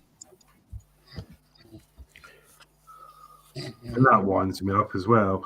It's good. It's all good if you're on a long journey and you are stuck in traffic. But you pull up at a set of traffic lights, you stop, engine cuts off, and then the lights go green and you're off again. Or if you're stuck in a traffic jam, the engine's just on, off, all the way through. And it's just, I just end up turning it off because it winds me up. Oh, well, Lee's just got a brand new Tiguan, and that does the same. Volkswagen Tiguan he's got. That's start-stop technology. You would have thought it'd be clever to know, because like if I'm stuck in traffic or release my foot off the brake, the engine will start. You creep forward about a meter, then you stopped again, and then the engine cuts out, and then it just keeps doing it, and I think it's going to burn the starter out. Does it stop start at any temperature as well? Pardon? Does it stop start at any temperature? You know, if it gets like to -1. No. Yeah, no, then it won't do it. Yeah. Has it got to be 5 degrees and above? Something like that. Yeah, if it's too cold, it doesn't do it. Yeah. If the battery's low, it doesn't do it. I think if it's a hot day and the air conditioning's on full pelt, it doesn't do it. But it does it more often than not.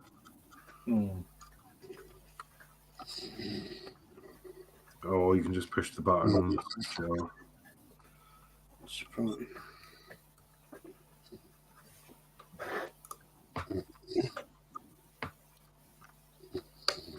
But yeah, they're trying to. Well, I ain't got the money for it, but they're trying to get me into a hybrid at the moment. They keep calling me. Well, we've got you a 330e. I mean, lovely looking car. It's like that.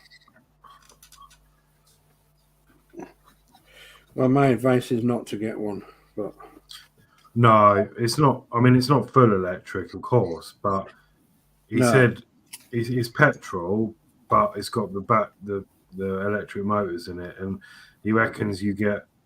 He said you get about 30 miles to your electric. Mm-hmm. Imagine what your landlord would think if you started charging your car. Yeah. Well, I said that, like, because I said to him, you know, I'm not being funny. Can you plug this into a normal 3-pin socket? Because I ain't got no charging things on the house or anything. He went, oh yeah, you just stick it through your window.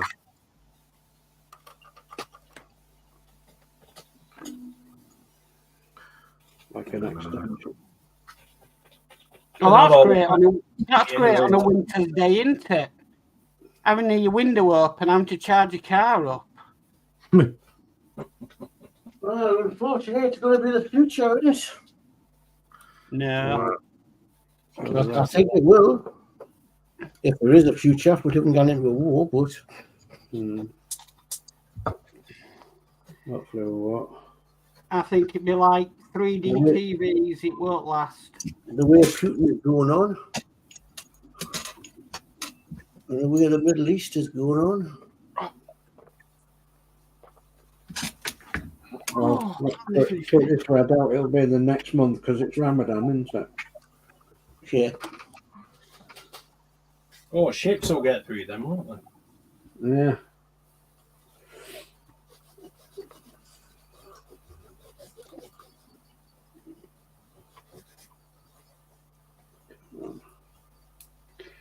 What, spent billions and billions of pounds making a canal that's now prone to pirates? Great.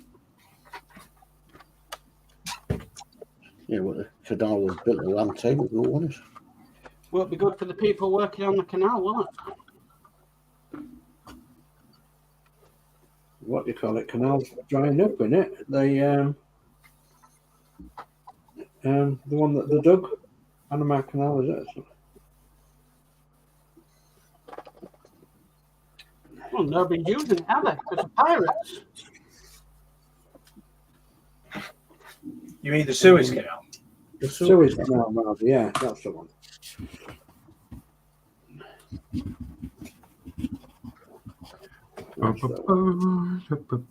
But yeah, no, I think I was saying about to say, I think it should be alright. I've emailed work anyway to ask if they might be gracious enough to help me with it if I have to pay, because I did do it during the work errand. So you never know. I've got these parts here, Dave, from issue 10 at Lancaster. Oh yeah. Because I did a silly thing on Monday. I went in, picked up issue 9 thinking it was issue 10. So I came home, ripped it open, and then realised I got the wrong issue. So I had to go back with it, taped it all up, and it's okay.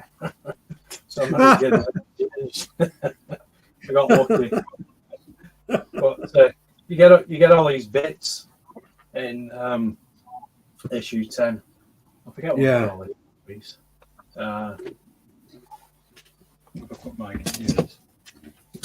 But yeah, all these. Well, there's the table, so that's the size of the table. And this little piece is already in. I've already got that, so obviously I can't use the table. And there's the one of the leg for it. But all these pieces, these are supposed to be power units. Aye.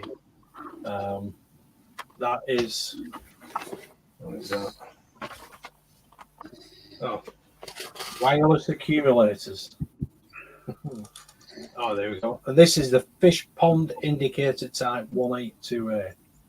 So that's going to go in the Lancaster. Well, let's have a look at that. There we go. Wow. It's only a little thing, but it adds because there's nothing on there. And then you get the there you go. Next set of parts. Wireless receiver and transmitter.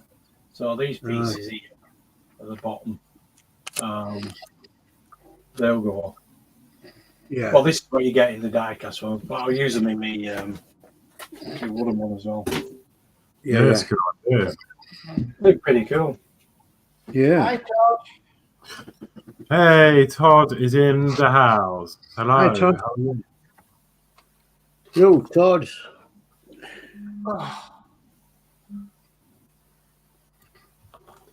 Blimey, I can't get my brain to work tonight. No. Held.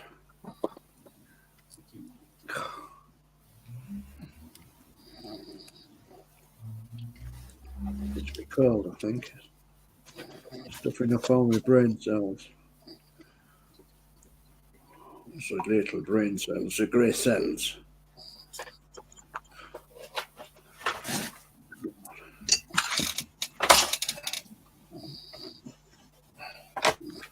But how's the Samba van coming on, Horlixs? You finished now? No, I'm only on issue 98, I think I'm doing next week. Not happy with that. I can't remember. I think it's 98. Let me have a look. Your last one was 97 because I recorded that as well. Yeah. So 98 this week. Yeah, it's going all right. I mean, the doors are a bit funny. PVA ain't there. Yeah, but will that not correct itself when you get other parts on it? Well, that's what I'm hoping. But I've put the back end on, and now it's made the frame really quite solid, but the door's just not moving.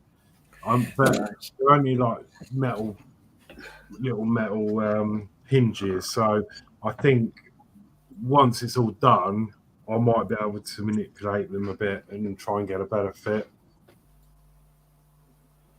But I mean, I want to do it now, but it's best not to because I'll wait till it's done and then I know, just in case the roof fixes it or. Yeah.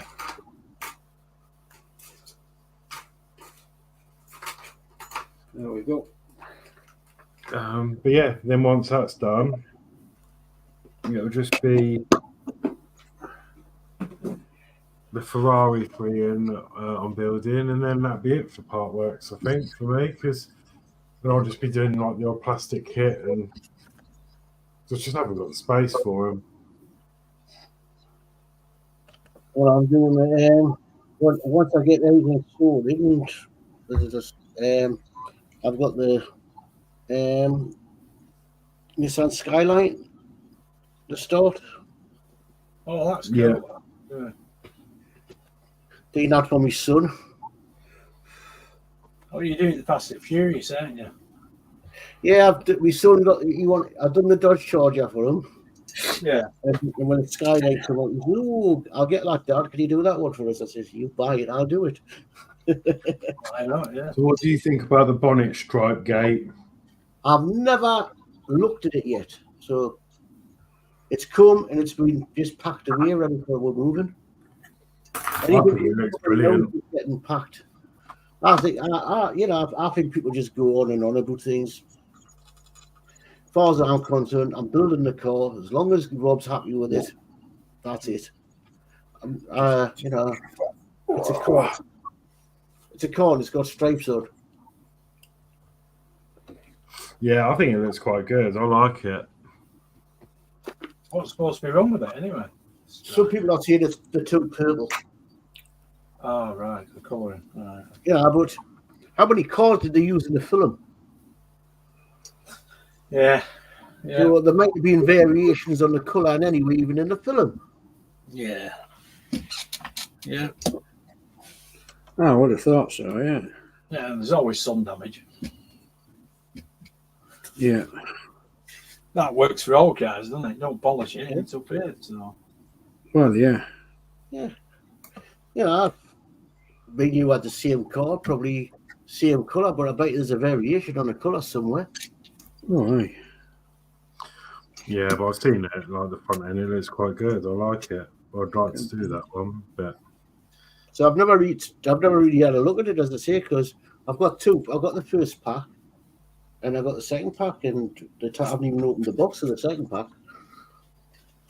I've just put You always everything. get people whinging though, don't you, at the beginning of a new build? Yeah, well, it's the same as when that Lancaster came out. People were whinging about the wings, but if it was a prototype, they were looking at. yeah. Oh, Then they started going on about the propellers going the wrong way. But hang on, you were using a test board, not the proper circuit board. Yeah, that's true. we got Todd saying, Eric saying, hey, it's Todd's. Todd saying hi to Eric, and we've got Snowy in, new famous show road. Hello, thank you for joining us. Snowy. How are you, mate? Hi, Fenris. Yeah. Nice to see you. And Eric says, hey to Fenris. Oh. So these going to glue together, flipping out. Oh, it's going to be fun getting them stuck together.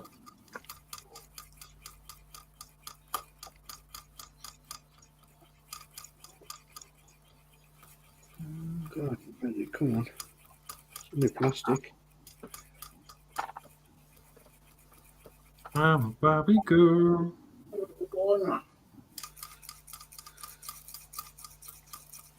Bit of plastic. It's fantastic. Oops. You can drill me. No, you can drill. No, that doesn't sound right. It'd be good if it came out. Oh. I might as well tighten the wheel up if I can, but it's getting the sensors out. No, whip them off, Dave. Get some motors installed. Yeah. Turn it into an RC.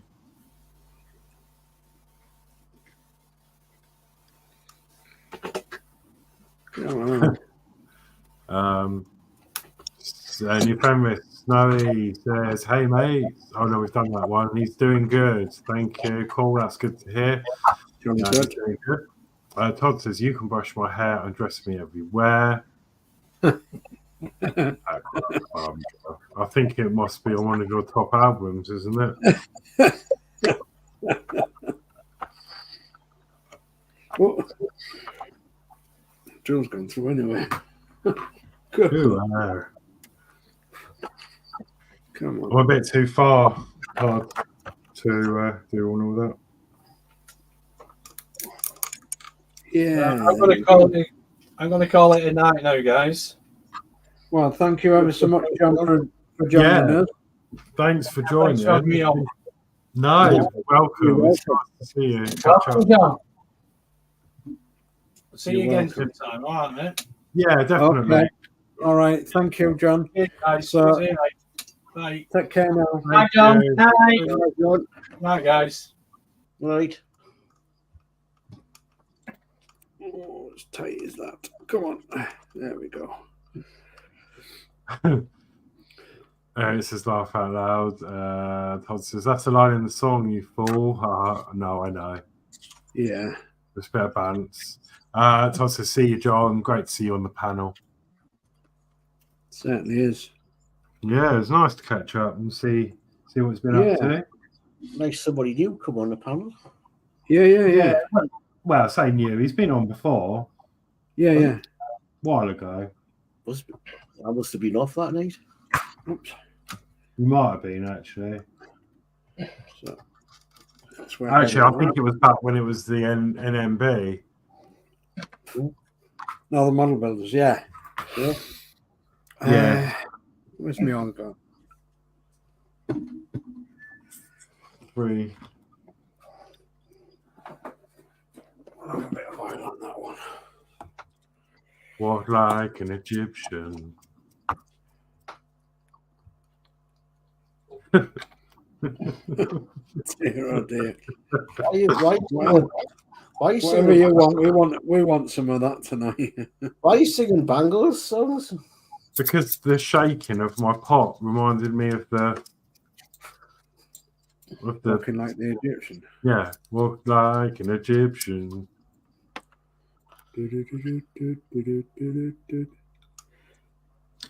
That'd be a good thing stream actually. We could do like a model and craft bands, and we have to like It's going. make percussion out of something on your bench.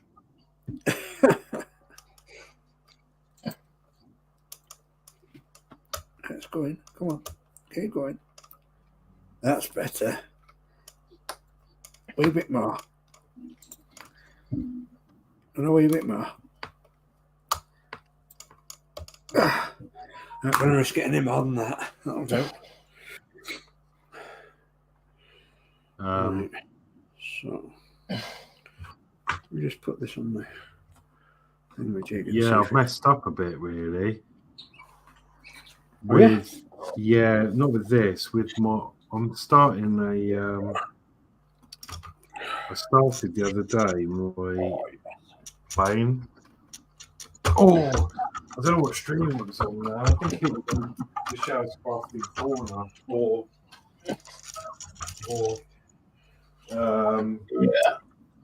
Terry's little history.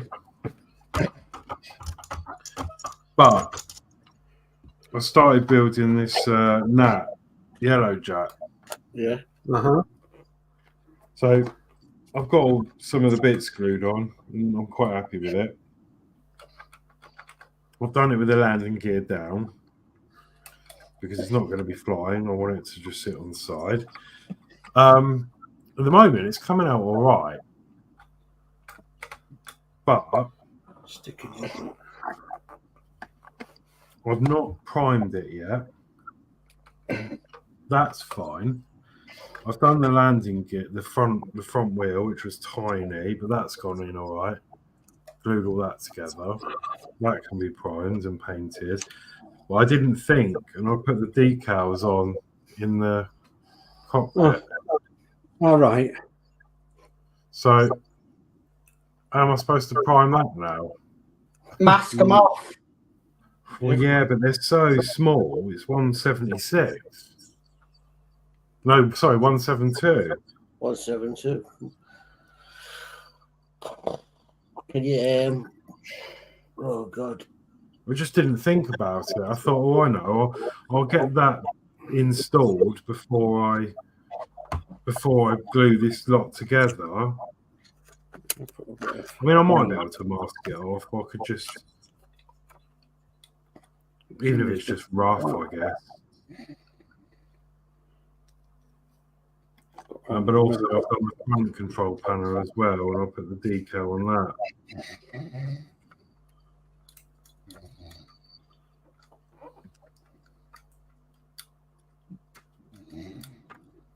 Right, so come down on that one. That's not so Not bad. that the decals are actually much cock because they're they're not sticking very well on there.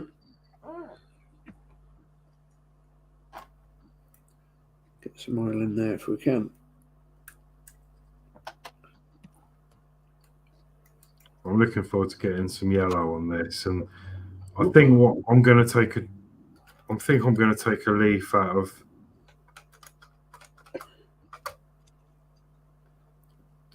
Terry's book, and I'm going to prime this, and then I'm going to spray it black, Yeah. then silver, Don't know. Yep. then yellow, Yep. and then I'm going to scrape out the detail lines. I'll add that on there then as well. Why do you not just prime it black? Oh, I could do that as well. Yeah, I haven't got any black primer, so I'm just trying to save some money. But yeah, I mean, either way, but I'm thinking black, silver, yellow. If yellow goes over silver, okay. Or just go straight with the black and then the yellow, and then just so I can scrape out some of the detail lines and try and get that effect.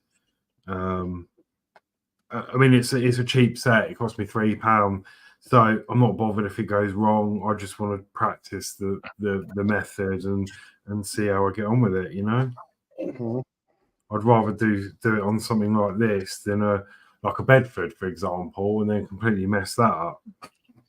Right.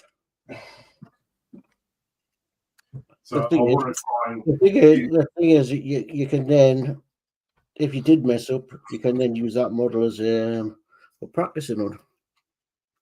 yeah. You know, as what they call it, well, a thing so you can respray it anytime you want, just practice spraying on and stuff like that.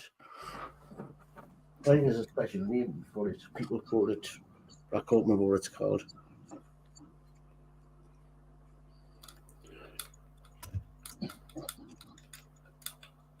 But yeah, I think I want to use it as like a little practice. Still a bit low, isn't it? Little practice kits to try different techniques and A bit further in.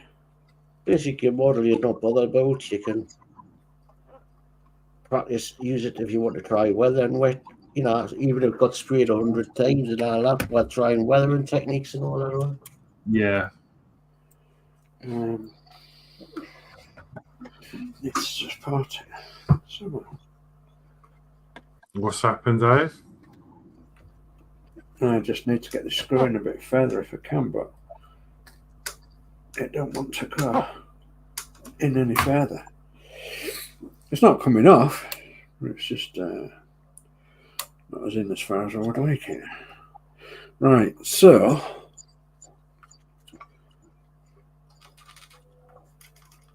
yeah.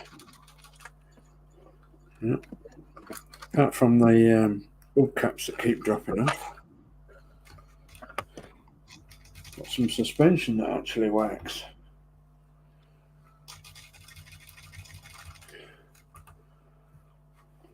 See, Don't come knocking if my van is rocking.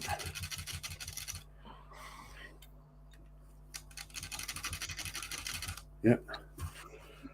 It's all right. Yeah, you're going to put a black and white cat in it. Yeah, that's a good idea.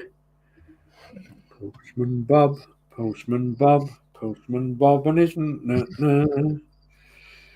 yeah, you could have a postman in there, couldn't you, with a blue hat called Pat?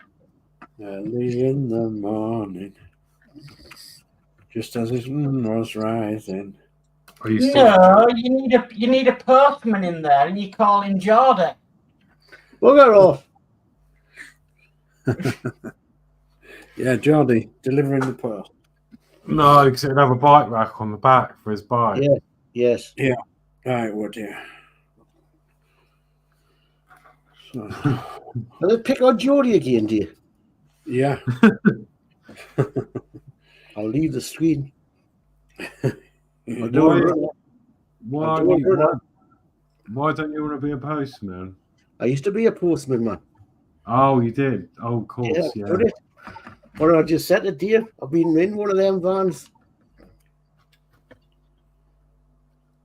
And when we had the Dodge, I was in a Dodge van and I was delivering, we're doing money deliveries. Yeah. We won in the post office picking up the money and somebody bloody blew the bloody doors off the van. Trying to freaking nick the meal. Daft buggers, they didn't watch it properly. We had it in the post office. We hadn't come out.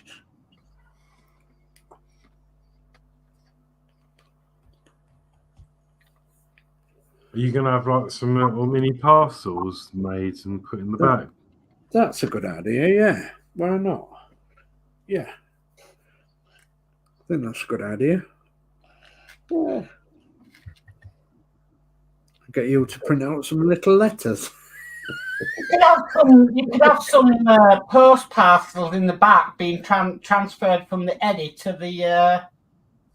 the post van. Yeah, you could actually, yeah. Yeah, he's called Postman Pat, not Postman Dave. Yeah. Unless you know the rude version that I do, and they call him Postman Bob. Right.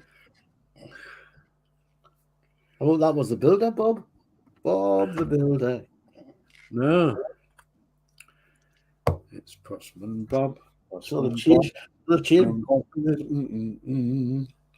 I don't know what you're on about, Dave, to be honest. No, it's all right. Oh, stay off the rude ones there. You're a bit young, Horlixs. I've never heard of Postman Bob before. Oh, that's good.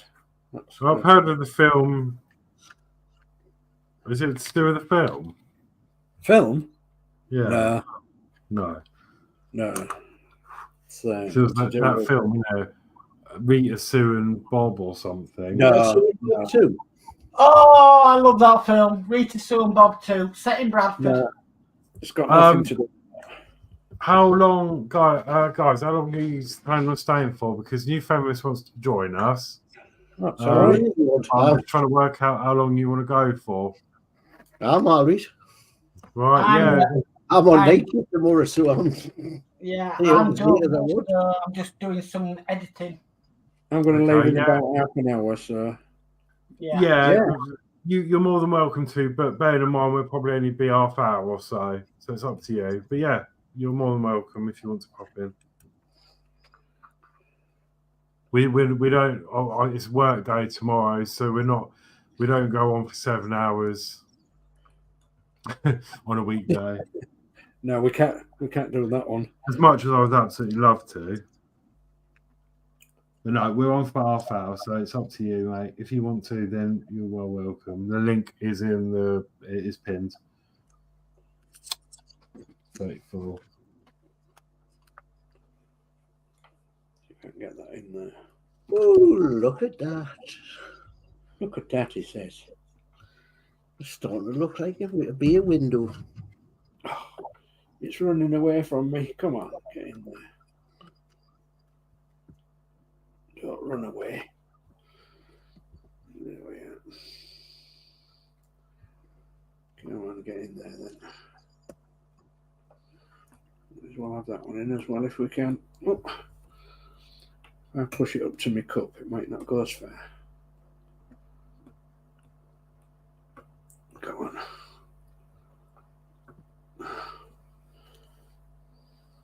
Oh, it's dropped out again. Come on.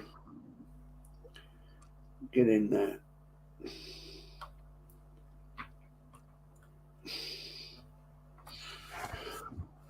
No, it's not going to get in there. Go on.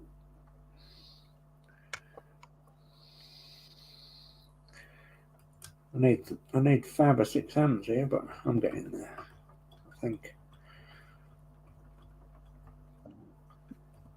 Oh, we have somebody come in.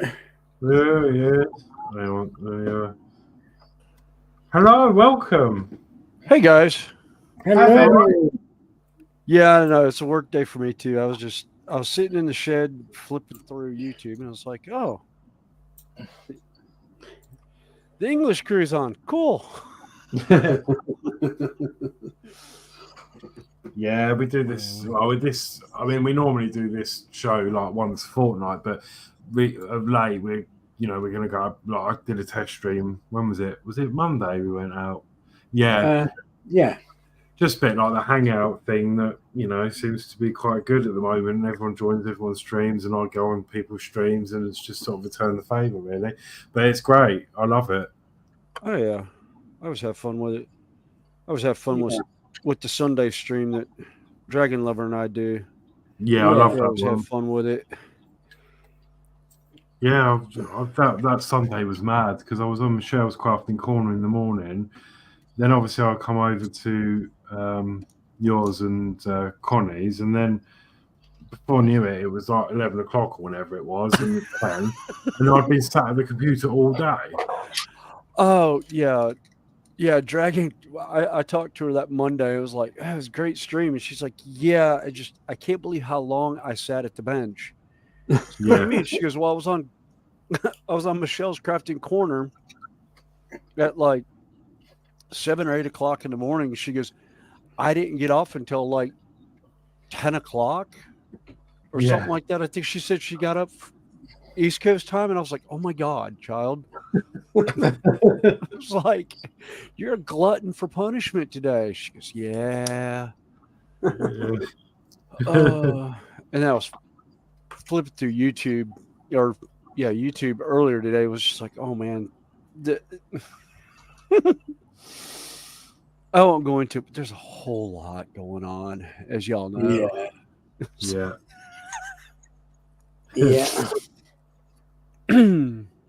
So yeah, how's your day been anyway? Oh, it was good. I had some work. Well, I went to work and pretty much played around, and then came home, and I was just like, I want to do something. I was like, let me get out of the shed and play. Yeah. Try and get these walls knocked out. God knows I have enough of them. Yeah, I'm saying you going to get some more, didn't you? Yeah, I did. I've got 3 boxes worth that I'm going through right now. There's probably, I think there's, what is it, 8 or 10 plates that are in here. 1, 2.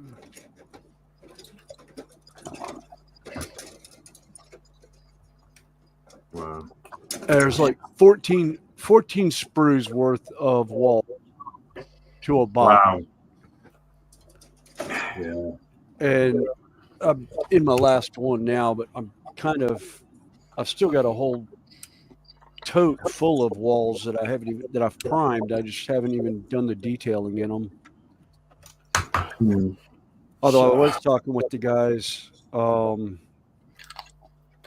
here about Terry Senior, saying I want a couple of the Kiss My Butt, the Kiss My Butt stickers. Yeah. And I want to get the decals in 1/48 scale, and I'm gonna stick them on some of the walls on my modeling terrain. Because when I take them to go game and stuff like that, nobody will know who it is, but they'll see it and they'll ask about it, and then might drum up some more people for the community. Yeah, definitely. No, it's nice. Yeah.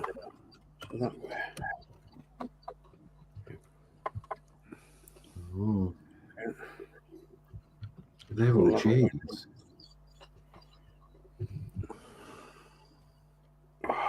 Come on, my fingers are at whack. Yeah, I'm wondering whether or not I'm actually going to be able to paint, because my carpal tunnel's acting up today. I had a massive case of the dropsies at work. I think I dropped a pair of electrical lineman pliers about 3 or 4 times from about 8 feet up in the air on a ladder. Thankfully, nobody was underneath me. So watch out below, Yeah, I usually, when I feel my hands going bad, I pretty much look around and go, headache. Everyone's like, what? And about that time, it hears thunk as the side cutters hit the floor, and they're like, oh, that's what you mean by headache. It's like, yeah, don't look up. Yeah. I'm just going to come over to New cameras there, and let's have a look and see. Look at that detail on there. Yeah, fantastic. What's that for? So what are you building, Ferris? Oh, this is one of the tabletop miniature walls from Games Workshop. Wow. Just doing all the painting detail. Let's see. Do I have one that's unprimed? Basically, they start out like that.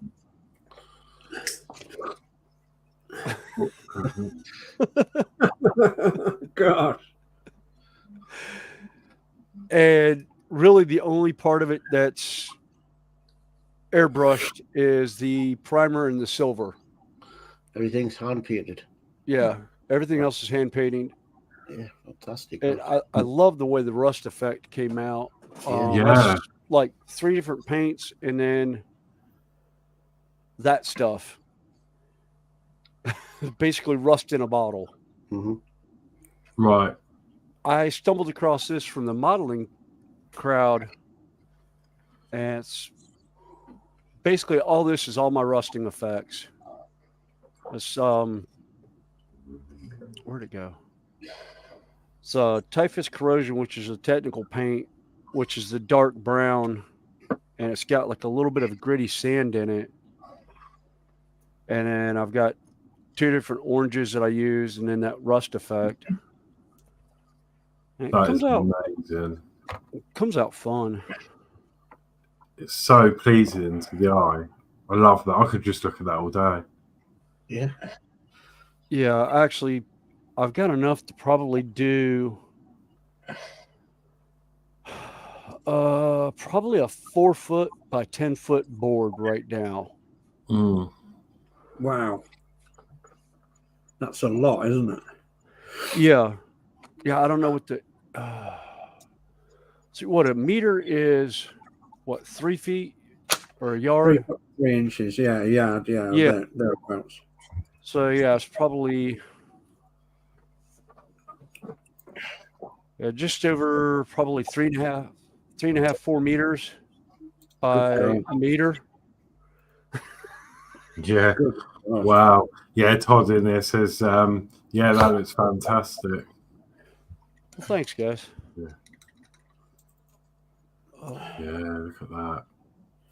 That's amazing. So, I had to turn my air conditioning on. Mother Nature's off her meds again. It's what is it here today? Air conditioning, we don't have that over here. Yeah. Air conditioning over here means open a window. Yeah. Yeah. For me, Well, it means that you sit in the car. Unless you've got a car. The cars have them in, but Well, yeah.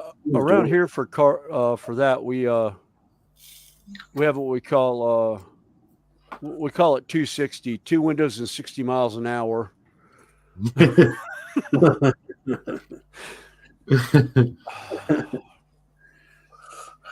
on, a photo over there, you just could only do 55.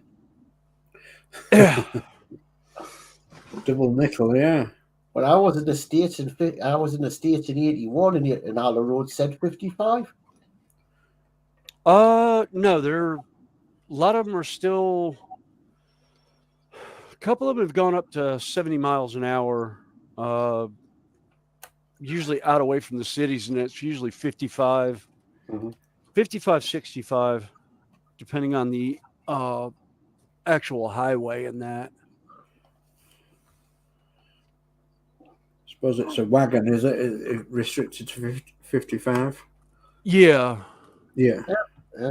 But as I say in the 80s when I was over there, as I said, we went down there from Ork down from Ork. My dad drove from Little Rock down to Florida, and most of the roads were the highways were 55 there. So Yeah. they must have changed it over these, the years. Some of the highways may still be that, but I know, Right. like around me, there's areas that are 65, 70 miles an hour. Of course, nobody pays attention to the posted speed limit. I mean, the highway I take to and from work is actually 55. If if you're not doing at least 10 to 15 miles an hour over, you're getting run over by everything, including big rigs, 18-wheelers and that. Good God, yeah. They're not restricted over there, the big rigs. They're restricted to 55-footers or 53-foot trailers. But they've not got a speed restriction. Not really. It's just whatever the speed limit is around the area. Yeah. You know, whatever the posted speed limit is about it. Yeah, it's restricted over here, wasn't it? Yeah. Oh, what you mean the actual engine? Actually, what it can do? So the speed over here, they're restricted, aren't they, the wagons and the buses now? 62. Yeah, 62. The ECUs are actually programmed, so they can't go more than that, even if you wanted them to. Yeah, 62 mile an hour for a truck and 70 for a coach. Oh, okay. Coach can still do 70. They haven't restricted there. As far as I'm aware, yeah. Don't know. I don't know much about the I mean, as I say, modern law. my dad was the coach driver, and he died in 2016, and he'd packed in driving about 10 years before that. So you thought about 2006 when I was last talking to really, my dad drove coaches, so to know what the speed is now. Yeah. I was about the same. I think the speed for a coach now is 60 miles per hour on a motorway. 60 is it? Goodness me. Yeah. Wow. So It's because of the size. It depends. It all depends on the vehicle, but and the stopping time for the vehicle now. So it all goes on the size, and anything over a certain tonnage, they are restricted to 60 miles an hour on the motorway because of the stopping distance. yeah. Oh, yeah. There's some that, I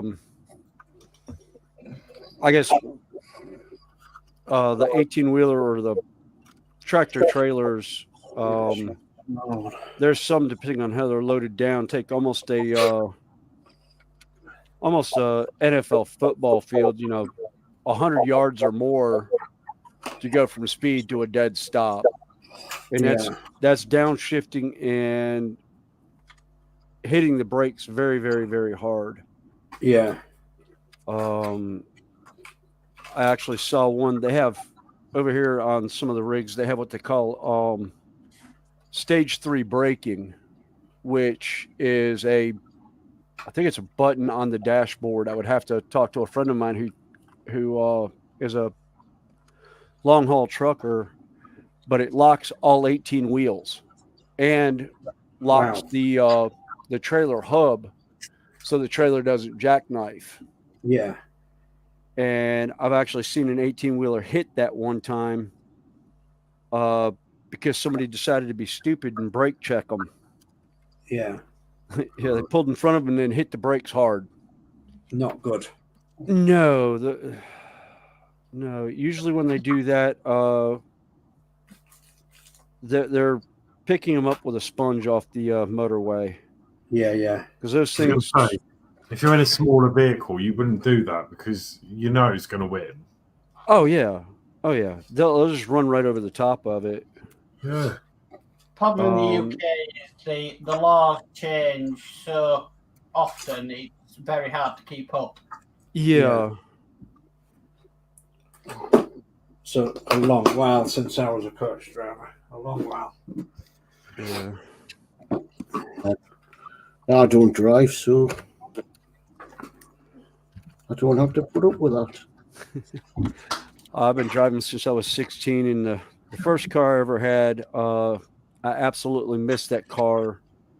Beyond a shadow of a doubt, it was my favorite car. My father, rest his soul, worked for a car dealership and found a 69 Pontiac Firebird. Oh, nice.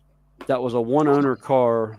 The father bought it new in '69 and kept it in the garage. And his daughter traded it in on it was a 1985 or 86 Mustang Fox Body 5.0. Yeah. And my dad got a hold of it, and that was what I learned how to drive in. Well, my father also worked for, my father's boss also owned NASCAR racetracks, and we have one here in Charlotte. And when my dad told his boss what he was doing, he was getting the car for me, he told him, he says, "You take Billy Boy out to the speedway, give him the keys, and tell him to blow it out of his effing system." Yeah. Said he has full reign of the NASCAR straightaways, but he can't use the high banks, because the car's not built for it. And at 16 years old, I had that car up to 155 miles an hour. Wow. And absolutely scared the crap out of myself. Yeah. Because it was manual brakes, and I had to literally stand up in the seat to get the car to stop so I wouldn't go up the high bank. Wow. But I would love to find another car like that. But to find a classic car like that nowadays is almost next to impossible. Like the route of like a barn find, isn't it? Or yeah, it's almost you have to find it where it was good that you were able to get that experience at that age to run. Oh yeah. Yeah, well, on my 18th birthday, my dad got me driving experience in a I'm trying to think. At the time, it was the not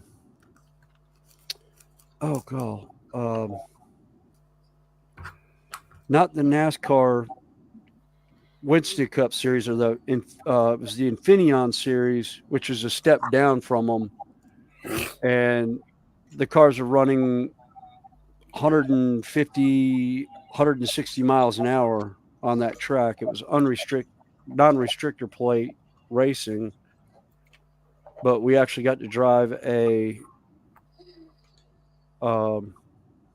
NASCAR spec vehicle on the track. Wow. Through the high banks and everything, and that was the greatest experience. Yeah.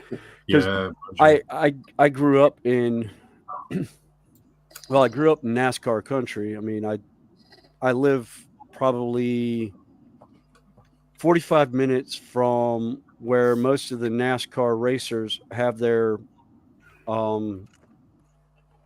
motor shops and everything. Yeah. So you're still a big NASCAR fan? Not so much. I lost my father about 6 years ago now, and it's hard to go to a race and not look up at because he was always up in the VIP suites with the owner, who passed away 2 years ago now at like 93. He was 93 years old. But he, it was always hard not to, to go to the race and not go up and say hey to my dad and the owner of the track. Yeah. So it kind of, it was a fun time. I always had fun at the track because I pretty much I knew what areas I could go to as a fan, but then I knew some areas that I could go to take photography, and knew the in-house security, so I could get away with it so long as I wasn't around the official sanctioned body areas and that. But I could go on, if I had the passes, I could go actually onto Pit Road, behind the wall where all the teams come over the wall and that. And it's almost like watching kart racing or Formula One, where you see them come into the pits and they get, fuel and tires and all that. We could actually stand probably 50, 60 feet from these cars. Yeah. And watch them put fuel in and everything like that. Wow. And I almost got busted by the sanctioning body one time, taking a picture of the one female driver, Danica Patrick, when she was driving for GoDaddy. I leaned over the wall with about 5 guys from the media and snapped my picture. And right as I was leaning back, the NASCAR official looked back and saw me. He goes, "You're not supposed to lean over the wall." And I looked, I was like, "Oh, sorry, didn't know." Yeah. I turned around and one of the security guards is standing there looking at me going, "Really, Billy? Really?" I'm like, "Oh, sorry." But David Right. Bassett. Sorry, I'm going to call. Go on, Horlixs. Oh no, I was just going to say David Bassett saying hi, hi to everyone, and Oh, dear. a late Hi, David. evening to Hey, David. and all of that. Hi, David. Yeah, and evening to Mark and Geordie Dave. Yeah. Hi, Dave. He says in the UK, new vehicles should be fitted with limiters as follows: buses and coaches, including minibuses, 60 mile an hour, and for commercial vehicles in England and Scotland with a maximum laden weight of 7.5 tons and above, the maximum motorway limit is 60 miles an hour. Yeah, and then Todd says the fastest I've ever drove was 160 in my supercharged 2001 BMW 330i on some rural road at night. What the F was I thinking? God, yeah. oh, I did that. I did that in my early 20s. I had a katana style motorcycle frame that I had a 78 Electra Glide Harley motor on, and got clocked by a state trooper doing 155 or 150 at one point on windy country roads at like 2 a.m.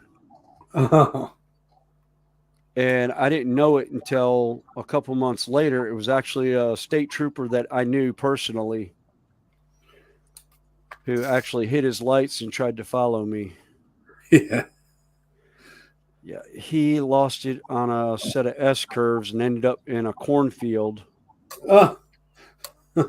And didn't really radio out. He just pretty much called the end of pursuit and was like, "Yeah, I'm out. Don't bother coming looking for him.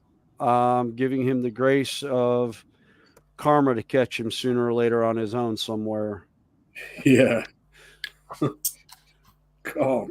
Because Right. those roads, I can't even think of an equivalent in England, but it's windy country road, 2-lane road with like old oak trees on either side of the road that are, Yeah. 15, 20 inches across. Yeah. It's like if I were to go down,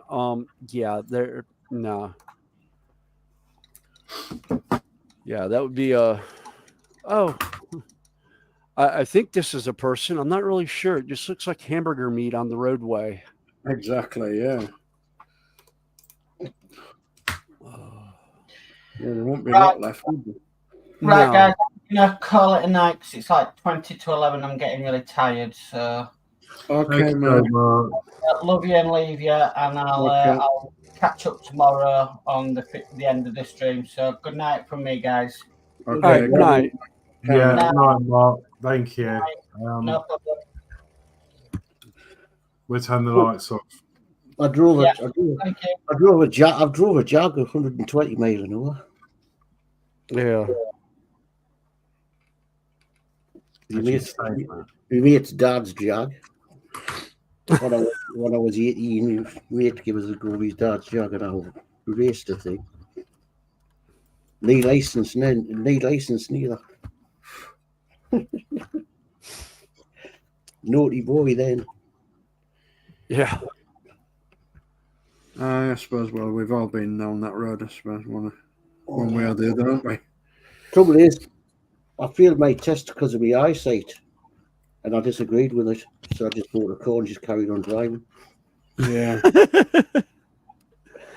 Yeah. I got to wait. Do you know I got to wait with it for about 20 years? Then I give up.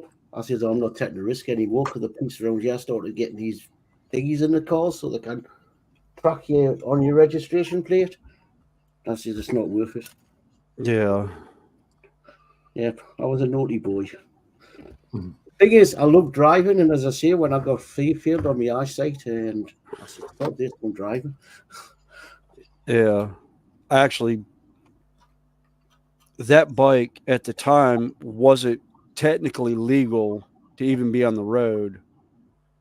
I was blowing the motor out because it'd been sitting for so long that I needed to break the seals back in, but I had no turn signals, no headlight, no tail light on it.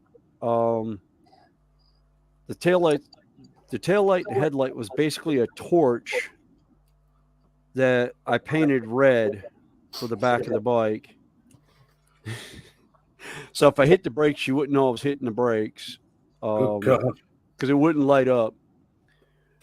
Hence why I went out at 2:00 in the morning. Yeah. But it was all backcountry roads by where I lived, and I knew them like the back of my hand. I mean, I'd ridden my 10-speed and whatnot on them all the time, and it was kind of on the edge of the major city of Charlotte, but there's a small municipality that's right there too, and I knew all the police officers. And that was the roads I was running because I knew they wouldn't come after me. They just, if they wanted to be bad about it, they knew where I lived. They just show up at the house. They go, don't be silly. Quit doing that. Don't come through town. And I was like, okay, yeah, fine. No problem. But I didn't expect to have the state highway patrol come after me. Yeah. And one of the officers did come by the house, and I asked him, I was like, what city officer decided to turn his blue lights on over on the one road? And he's like, oh, it wasn't any Pineville boys. It's just the two of us working tonight. And I was like, oh, okay. I was like, so, sheriff's department? He goes, no. And I was like, oh God, no. It wasn't a state boy, was it? He goes, yeah. And I'm like, oh. And they kind of really wouldn't tell me anything about it because they were still, at that point, it was still under investigation of how he lost control of his car and everything. I found out about it. Like I said, I knew the officer in question. And once the bike was legal, I had it out for a little bit before I sold it. And I was at a archery store where I would shoot archery. And he showed up before he got off duty, saw the bike out front and asked the owner who the bike belonged to. And he saw my helmet, and I had a custom painted racing helmet. Yeah.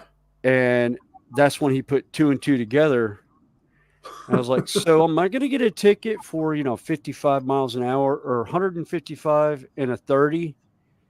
He goes, no, because the statute of limitations has already expired last week on it. So I throw the book at you, but there's no point at this point. I was like, well, just so you know, that bike will never do that again, because that night I absolutely scared the pants off myself Yeah. because I didn't know the bike would do it. Yeah. You know, Harley Davidson motorcycles are extremely heavy motorcycles. Yeah. And I put it on a frame that was probably, hazard to guess, I think it was like maybe 300 pounds. Uh-huh. And it was still geared for, you know, a 400 or 500 pound bike. So obviously a lot less weight. Oh, a lot less weight and just as much torque for the big bike, but Yeah. didn't have the weight that it needed to push to speed, so it took off like a rocket ship. Yeah, I remember my next door, where I used to live next door neighbour, he had a nice big Triumph. And he says, would you like to come for a ride on the back of it? Well, where I used to live, we had the A69, which is a dual carriageway, which runs east to west. He hit that and he opened the thing up. I crapped myself on the back of it. He said he'd done around 120 on it. I said, flipping out. Never again, not on the back of a bike. Yeah. You've got no control. You're just sitting there. Oh, yeah. I used to love watching superbike racing, and that one of my favorite races, if I could catch the highlights of it, was the Isle of Man TT. Yeah. And watching those guys fly down those roads, and I'm just like, they're doing a couple 100 kilometers an hour on like roads that were like horse and buggy style roads. I'm like, how? Yeah. I was like, y'all must have kahunas of absolute bronze and steel, because exactly, there's no way I could ride at those. I mean, at breakneck speeds on those tiny roads.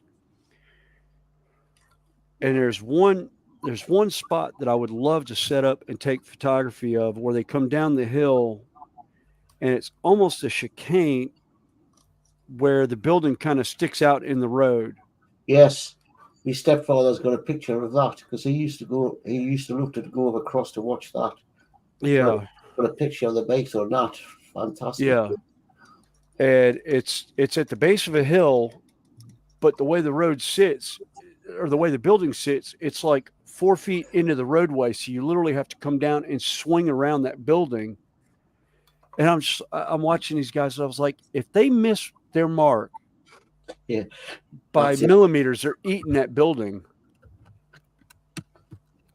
They've had it, yeah. I've watched some of it, but I've watched this. I've seen it. I don't know if you have it over there, but there was. I don't know if you saw it, Dave. There was a series. I can't remember what it's called now, but James May built a bike out of Lego. No, out of Meccano. Oh, right. No, I didn't see that one. It was an electric bike out of Meccano. His aim was to do the Isle of Man TT race circuit on this Meccano made powered bike. Oh my god! Absolutely brilliant it was. I think it was called Boys and Their Toys or something. It's a YouTube series. I do, because he's done a few things on it. He actually they built a Spitfire. They got a Meccano set. They somehow made it an Airfix set, full size Spitfire. That's right. I haven't seen that one yet. Oh, that would. It was on the Sprue and everything. It was on the Sprue and everything. Yeah. James May. Spitfire is a beautiful, beautiful plane. Yeah. It's called. I think it's James May's Toy Stories, and I think it's actually on. Might be on YouTube. Usually there is some on YouTube from James May. Yeah. Oh, it's a fantastic show. Here we go. I'll share a screen. This is just some of the. This was the Meccano bike. and he actually did the Isle of TT in it. Good God. An actual working bike. Good He had a few God. problems with it on the way, but you'll have to watch the series. It's brilliant. So he did that brilliant. one. Then he did, that's the Spitfire. Yeah. I'll do it in nice. plastic, full size. Full size plastic model kit one. He did, I don't know what that one is, but there was also, the Great Train Race. Yeah. So they built a model 00 gauge railway from one village to another to represent a railway line that was shut, and they put it was a 00 gauge, and they laid track. I don't even know how many miles it was now. And I think, did he do a Scalextric thing around Brooklyn? Yeah, he did a Scalextrics one. I was about to say, is that the one that did the Scalextrics? Yeah, right. From Scalextrics headquarters down through the parking lot across where one of the old it was an old racetrack or something, wasn't it? Yeah, Brooklyn. Yeah. Okay. The first racetrack that was ever out, I think Brooklyn was. Okay. I remember seeing that, and I thought it was the coolest thing that they did that. I was just like, oh my gosh, I couldn't imagine the layout that they had to do for that. Yeah, that was good. They did the bike. They did the plasticine one. Not sure what that one was. I didn't see that. They did the Lego, where they built a full-size house out of Lego. Yeah, Lonely.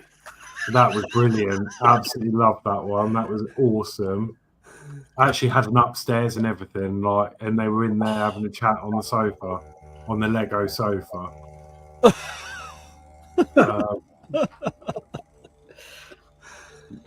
think it'll be on YouTube. It's called James May's Toy Stories. Okay. Yeah, I think I remember seeing some of them. Yeah, that's the Lego house. Oh wow. God. They did that really strange bridge thing, didn't they? Mm-hmm.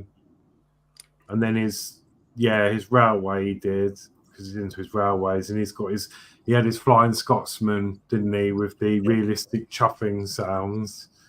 What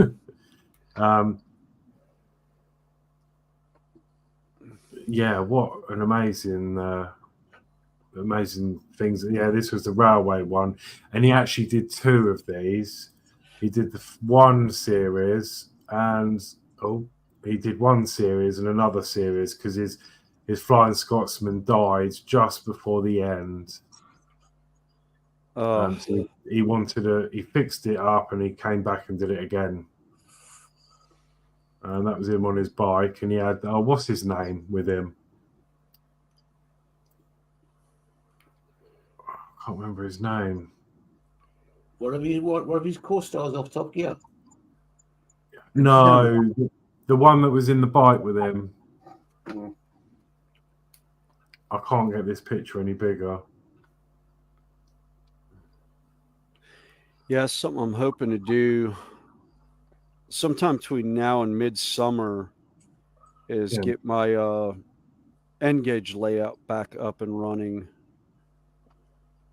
Because I've got two different steam locomotives that are U.S. steam locomotives that I absolutely adore.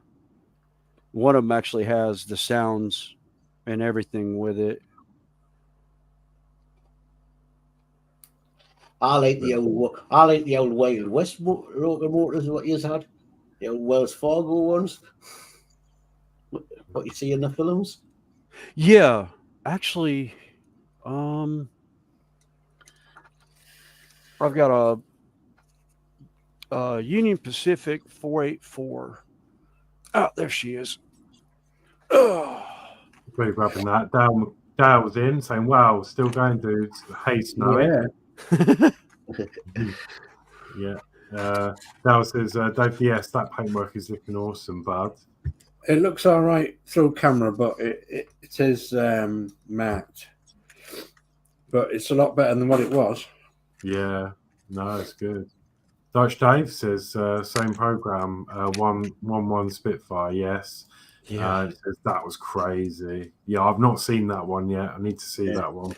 I need to look that one up. Definitely. Yeah, there's that steam locomotive. Yeah.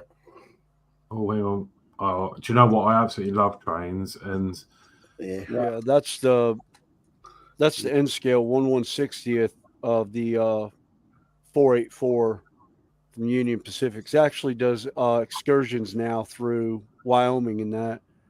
But the designation they get, it's 4 wheels in the front, 4 drive wheels for 8, and then the two trailing wheels in the back. Wow.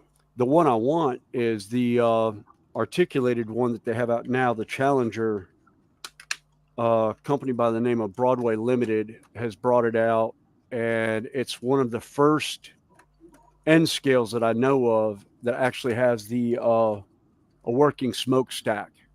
Yeah.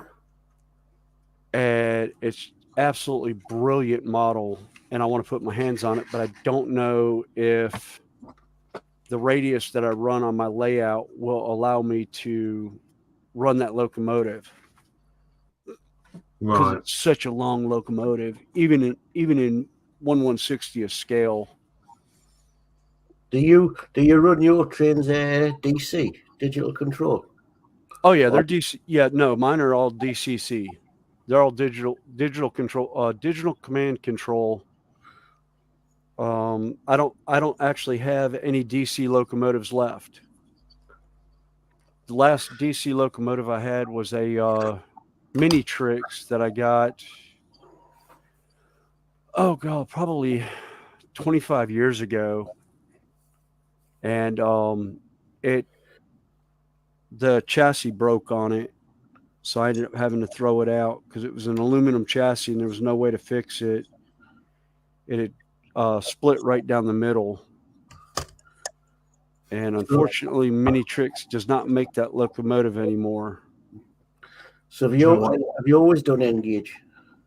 Yeah, I did N gauge over HO or double O just because of the size constraints that I had at the time. I wanted something small that I could, do a small layout and be able to take it down and put it back up whenever I wanted.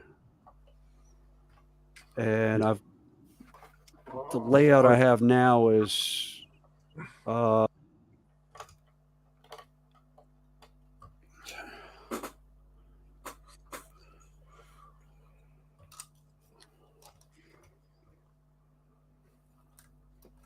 my glass gone? There it is. Oh, William's still there? Has he gone? Lost his sound.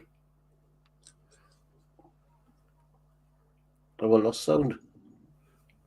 yeah, I think he's doing something.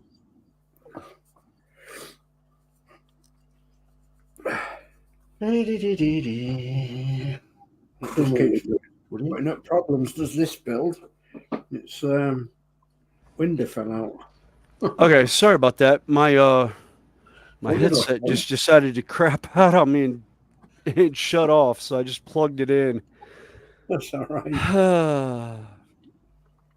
Battery. Yeah, well, it's my backup headset. It's my original streaming headset. So it hasn't really been charged because I don't use it that often. But I left the one that I use for my Sunday stream up in the house tonight. As I say, I mean, I love trains, and you just got to have the space to put them. I mean, I'd love a garden railway. I've seen a lot of them where you actually run it around the garden into a shed and make it. Oh, it looks amazing. Oh yeah, the garden scale is 1/48 scale or something like that. It's basically O gauge. Yeah. But they're designed to go outside. That's why they call them garden. Yeah. The one I would absolutely love to do something like that with is the live steam locomotives. Oh yeah. Yeah. that are in that 148 scale. But you don't see many of those around. And when you do, holy, the price tag on them is just, I mean, I cringe. There's two I'm looking at right now that are roughly $500 US that are DCC. And I'm kind of like, I want it, but I can't justify that price tag on it right now. Yeah. There's one other one that I want that I saw that's I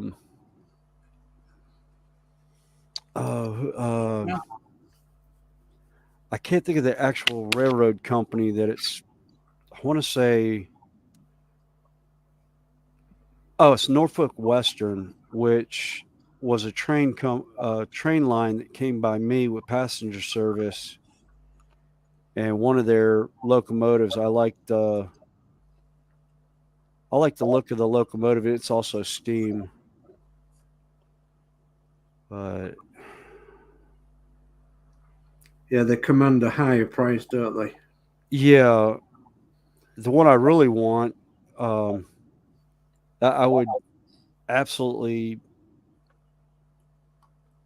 be smitten if I could manage to find a N scale, be it British N scale or regular N scale at 1/160th to 148 is the Flying Scotsman. Yeah. I've seen some, but by the time I've seen them, they've been gone, and I haven't been able to get in touch with the owner to buy them. Yeah.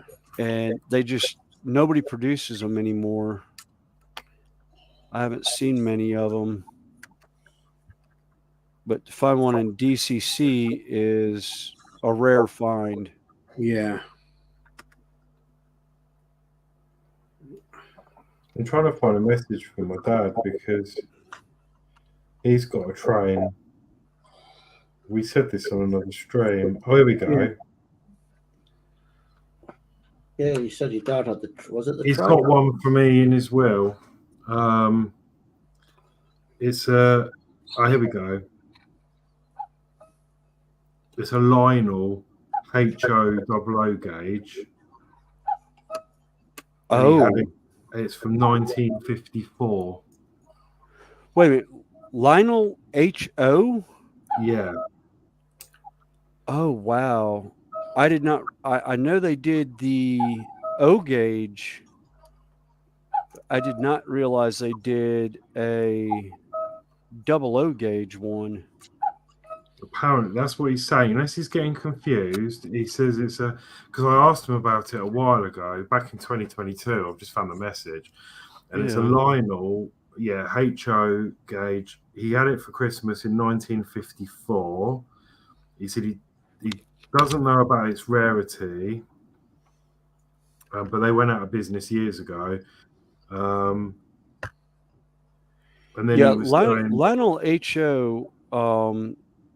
I said the O gauge or 3-rail is still around, and one of my uncles had one as a kid, and my cousin got a hold of it after he passed away, and it was steel rails, but he doesn't know if any of it still works. And he can't find anybody up by him that knows anything of it. Well, there's a Lionel repair shop about 40 minutes from me where I could take it and see if it actually works. Yeah. And I've been meaning to get in touch with him. Next time I go up, I plan on seeing if he'll let me have a couple pieces of the track and take it there and see if we can find a controller for it, because it's and it's not even a DC controller. It's an AC alternating current controller. That's right. Because that was his next message to me. He said, for God's sake, do not lose the adapter. You can't get them anymore. Yeah. And it's American. Yeah. So yeah, I don't know what condition it's going to be. I mean, the last time I remember as a kid, I've got vivid memories of him. You know, he used to get it out for a day and then it'd go away again, and he'd wrap every single individual piece of track in newspaper and the trains in newspaper. He'd pack it all away in these boxes, and yeah, that's in the loft somewhere. And Yeah. that'll be mine. But I mean, I love trains, and I'd do it if I had space. But I mean, you know, what I don't understand about myself is that I can create, like, or help create, you know, I can design a Bluetooth mod for a frigging model, right, from start to finish, solder it all up, design the circuit boards, but I can't operate a train because I got a set. I can't. I got a set for the loft in an old property, right? Yeah. And it was just a bog standard Hornby oval track. I bought all the track packs, so you had the other bit that come out here, and then the other bit that come out here, and then you had the bits that come out in the middle. Could I wire that up? Absolutely not. I'd connect up the power supply, because it wasn't DC or anything like that. And then if you like flick this point, you'd lose power here. And then if you flicked this point and that point, the train would go twice the speeds. And then if you flicked another one, it was just all a nightmare. And I ended up packing it away and selling it. Yeah, it's actually what they. If you didn't have if you had let's see if I can. Oh, I know. I can pull the other camera up because I've got my DC controller over there. So I'm guessing DC is better because you just run the same voltage throughout the whole track. No, that's DCC. This is actually a DC controller, right there. Let me I got to flip my camera over. Yes, like the twisty dart. Yeah, that's what I had. Forward, back, and then you can change the speed. Yeah, that's a DC controller. Right. So that's what I have there. Yeah, I don't think I have. No, it's in a box somewhere at the back of the shed. The DCCs, are they the one with like the bit that's got the screen on it and you put codes in it and stuff? Yeah. That's a DCC. Trying to think where is God? And then you can like program sounds to it and stuff, can't you?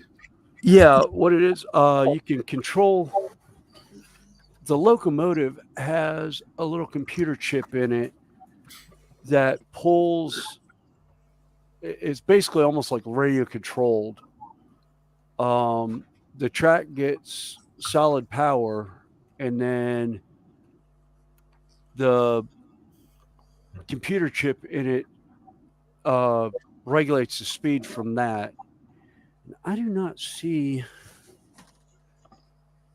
it now. I thought I had it sitting in the box of Kato track, but I don't even see my box of Kato track right now. I really need to organize the backside of my shed. Oh, wait a minute. There's the Kato track. Is it in there? No, I don't know. It's in a box somewhere back in there. But actually, this is the stuff that I like is the Kato Unitrack. Let me flip my cameras back. Is that stuff? Oh, right, yeah. It's all one piece, and then instead of having to hook like the wires up to the rail joiners, they actually have actual connectors that have the wire that come out from underneath, and you can put it underneath your layout.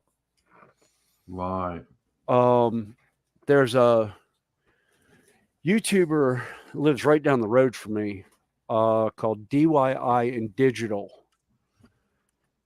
who actually does Arduino and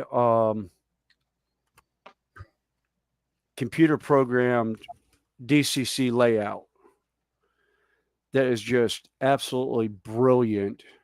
And he did one on a 2 foot by 4 foot piece of plywood. That's just basically a simple circle with 2 little sidings on it for like a business that he could pull up and unhook cars to and move cars around, you know, the bogies and everything around. Yeah. That's kind of one of the things I'm getting into on mine. When I get the layout back up and running, because I'm such a big 40K Games Workshop miniature player, they came out with their new Epic scale, which is 8mm models. Oh wow, look at them. Yeah. Wow. Those guys, they're scaled down version of the 35mm miniatures, but that scale puts it perfectly into 1/144th to 1/160th scale. There's the Space Marines. There's 5 of them on a base. Oh my God, look at that. Yeah, that I started to, I was going to hand paint them, and I got to the point I was like, I can't. God, blimey. My hands aren't stable enough to do 1/144 anymore. And I'll show you the full size of one of those Marines. Is that right there? God, there's a big difference in that, isn't there? Literally the base with 5 standing on it fits inside the base of the other one. That is mad. Hang on, I'm just gonna look at that. Oh, just That's a 20. It's a 25mm base as opposed to a 32mm base. God, oh my God. My chat's disappeared. Can you see the chat, guys? Yes. Yeah. My chat's disappeared. Oh, that happened to Mark earlier, actually. Yeah. I mean, the only one I've done, I've just got just to play with, was this one. I don't even know what it is actually, but that's Cadian, the Imperial Army, that's it. or That's better. Oh, it's the Cadian Imperial Guard. Oh, where's the? Oh, sorry, the thing's gone. There you go. Yeah. Yeah, actually, I think I have that model somewhere. These were magazines we got. I think it was 40K or something, and we got artwork, and you got figures every week, and every month you got a figure from it was White Dwarf. This is my very 40K first model, 40K magazine. This is my very first. Oh, the camera's crap. This was my very first attempt at one. So, yeah. Absolutely beautiful. But the camera's not playing ball. There we go. Yeah, it's wants to keep focusing in on your hand. Actually. Yeah, but right, let me go through some chat. I'm pretty much done here, guys. Yeah. Or off. Yeah, when Lindsey Builds and everybody started doing 40K, I was like, don't blame me for y'all getting into 40K. Because watching him and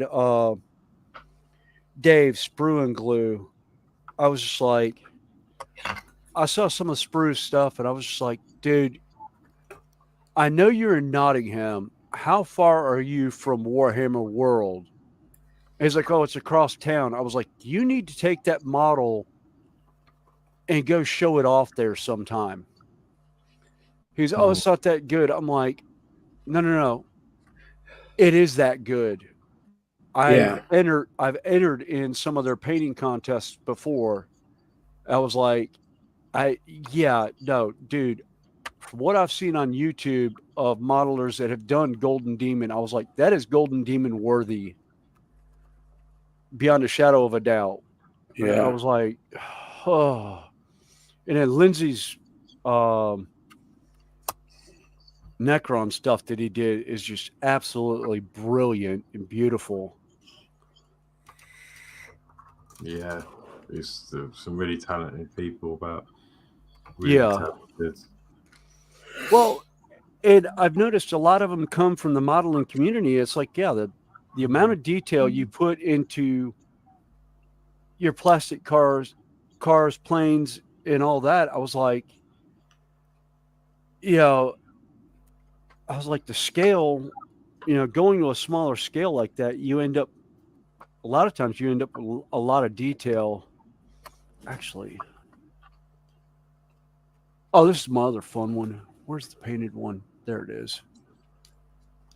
Here's another one that I was actually insane to hand paint. That's the full-size Imperial Guard tank.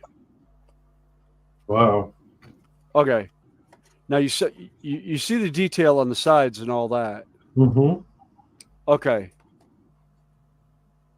Here's the same tank in epic scale at 144. Wow. God. Oh, Crazy.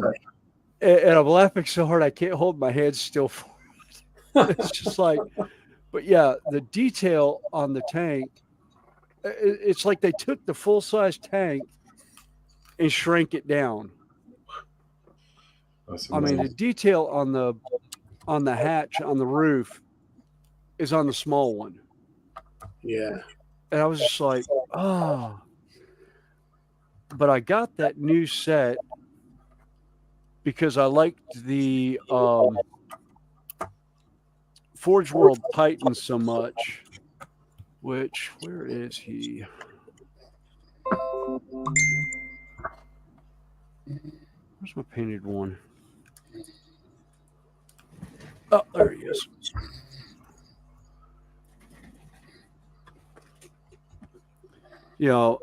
And then you have one like this, that the full-size version is actually about 12 inches tall.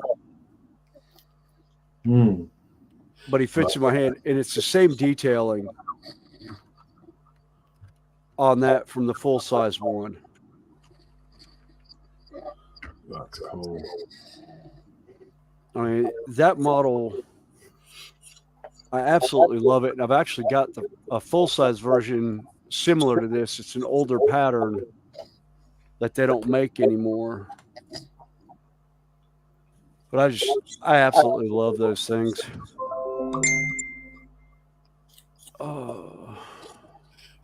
We've got, Dutch Dave says that was crazy.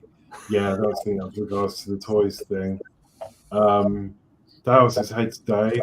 Dale says, too many days on stream, laugh out loud. Yeah. Dave, that's why he even says, hi, Dave, and Dave. Yeah.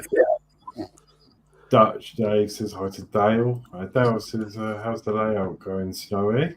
Dale, it still looks like a hand grenade went off in the back of my shed. Flip cameras. You want to see the layout? Where's my mouse? There it is.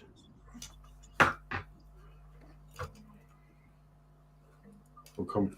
Just while you're doing that, Dale's asking if you can come on panel without a camera, just to chat in the background, perhaps do your chat. Do you know what? Next time, yes. We're just about done. So I've got work tomorrow. So there's no point coming on. But definitely next time. Yeah, if the link's in the description, you're welcome. Be nice to meet you. Yeah, I just got to do this one little bit, then I'm done. Yeah, there's the layout for you. Hang on, let's. Oh my God. A layout of stuff. That's the layout. The pink foam in the back there, that's where the tunnels are. Yeah. At the very back wall. Yeah. No, the layout's trash. I haven't done anything with it in probably 3 weeks. And yeah, Dragon Lover pretty much got sick when she saw the shed. on Saturday. She'd come by to help me move some stuff, some mulch and stuff around the house. And yeah, she was not happy to see the condition of it.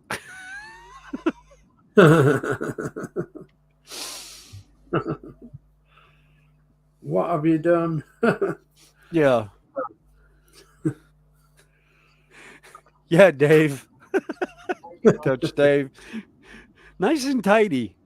Hey, it's organized. I know where everything is. Some of it I can't get to because the walkway is blocked, but yeah, I know where everything is over there. Well, it's like my garage at the minute. That's like that at the minute. I've got stuff all over the place, and it's like trying to do a bit to our old car as well. And God, blimey, it's just impossible, really. Yeah. But yeah, I'll have to get organised. But I'm waiting for some better weather, really. I can sling things out of the garage and then, have a good tidy up. And yeah, that's what I was looking at doing. Is I'm actually this weekend. I've already set a goal for myself to go through and organize all my bins of stuff, and a lot of those boxes are empty. They're just sitting there. So I'm planning on throwing them out. They're going in the rubbish bin whenever I could get around to actually sitting down and putting them in a rubbish bin.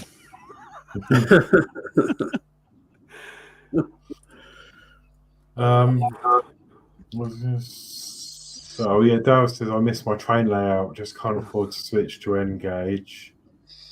Dale says, "Yeah, can you come on panel?" Yeah, I'd say next time you're more than welcome. About time. Dale says, "If I show you my workbench, you'll understand why. A bit messy, unless you viewers want to see it." And Dave says, "Nice and tidy, Fenris." Yeah. Right, cool.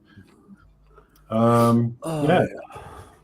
So, do you want to go around us and? Yeah, I think I've got work tomorrow, so I've got to dash. So I'm guessing are you done? Yeah, I'm done. Yeah, I'm done. Yeah, I'm done. It's a shame it's not Friday night. Otherwise, I would be on a lot longer. But yeah. Oh yeah. Hey, that's all right. I'm still up for another couple of hours before I go to bed. We'll leave you to it then, Geordie. You and Fenris. No, I'm going to go and do. I'm going to get somebody to eat and catch up on some news. I think I've done enough. Get some supper and. I think I've done enough of getting that part of the day for the wife. Yeah, I was gonna say it's pretty late for y'all because I know it's almost 7:30 Eastern time, and y'all are 5 hours ahead of us right now. Yeah, it's about 11:30. This is the latest we've ever gone on this show, so it's been great. Yeah, it's been absolutely fantastic. Right, let me come over to you, Geordie, then. Let's see what you've been doing. Let's have a look. Done all the windows, which go up and down. But I'm waiting for the glue to dry, so I didn't want to mess about with them. No. So that's sort of on the doll's house. That's the sort of bit that sticks out. So I'm getting this done for the wife. Nice. Nice. It's coming along, isn't it? Yeah. So I think this is the last I'll be to do this on the bench because everything now has got to be done on the house. On the house, yeah. And I'm not getting the house on this bench. It's massive. Yeah. Yeah, I was going to say if that's one of the bay windows, that's what 148 scale. I wish I had it. I wish I could show you the camera, the size of it. There's a picture of it on the book. I think it's 1/20th scale, is it? Oh wow!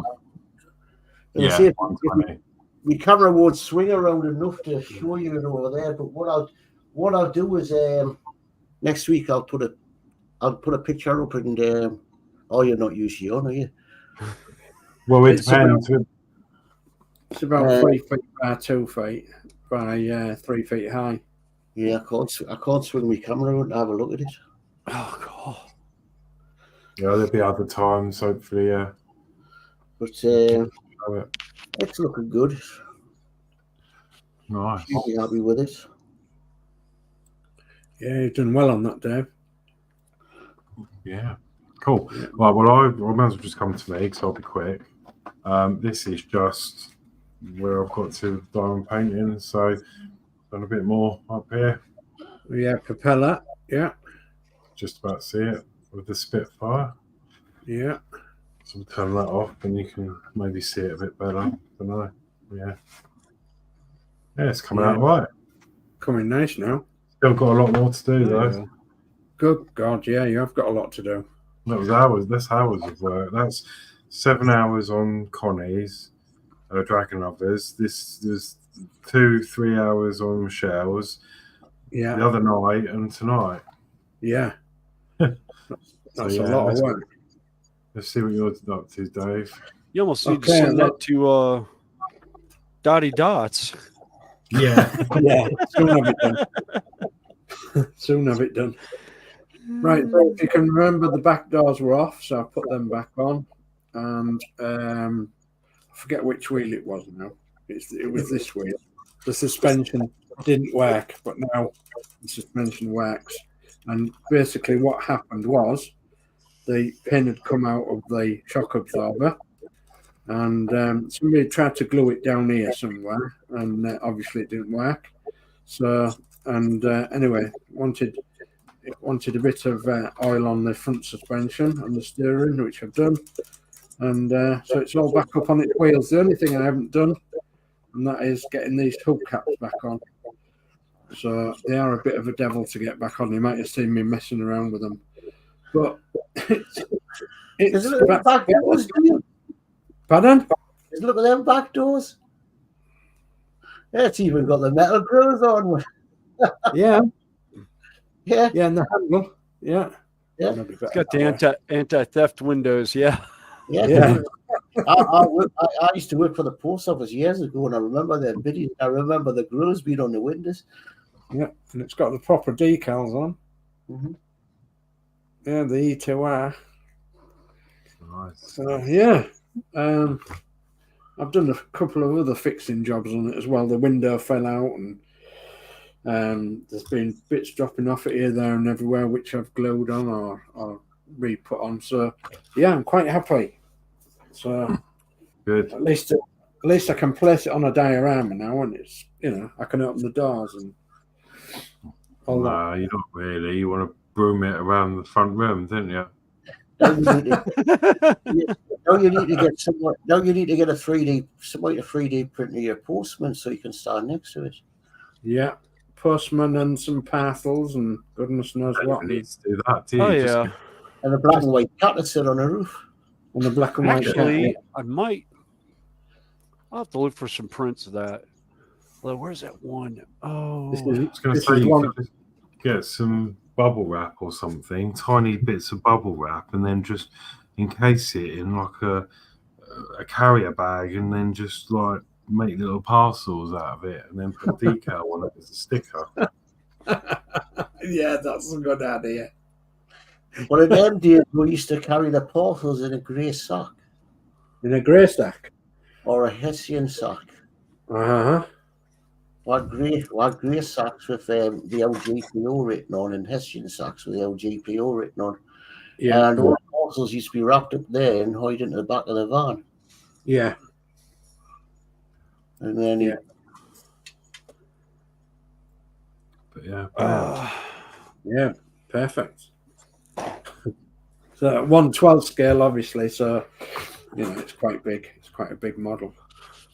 I ought to do I could probably do that in. Probably do the 1/12 scale. I've got a STL file for a. Actually, it's the TARDIS, but the old British police phone boxes. Yeah. Don't tell my son Danno that he loves the TARDIS. Mm-hmm. Oh God, yeah. Danno will be Yeah. asking you to print the TARDIS off. Oh, when I get the the layout going, I printed off a bunch in N scale because there's a English pub right down from where I live. And they've got one of the old red phone booths. Yeah. Oh yeah. Out front of it, and I was like, I wonder. It's like, oh, that's the right size for it. So I kind of took the measurements and put it in a slicer file that I have, where I could figure out actual sizes. Yeah.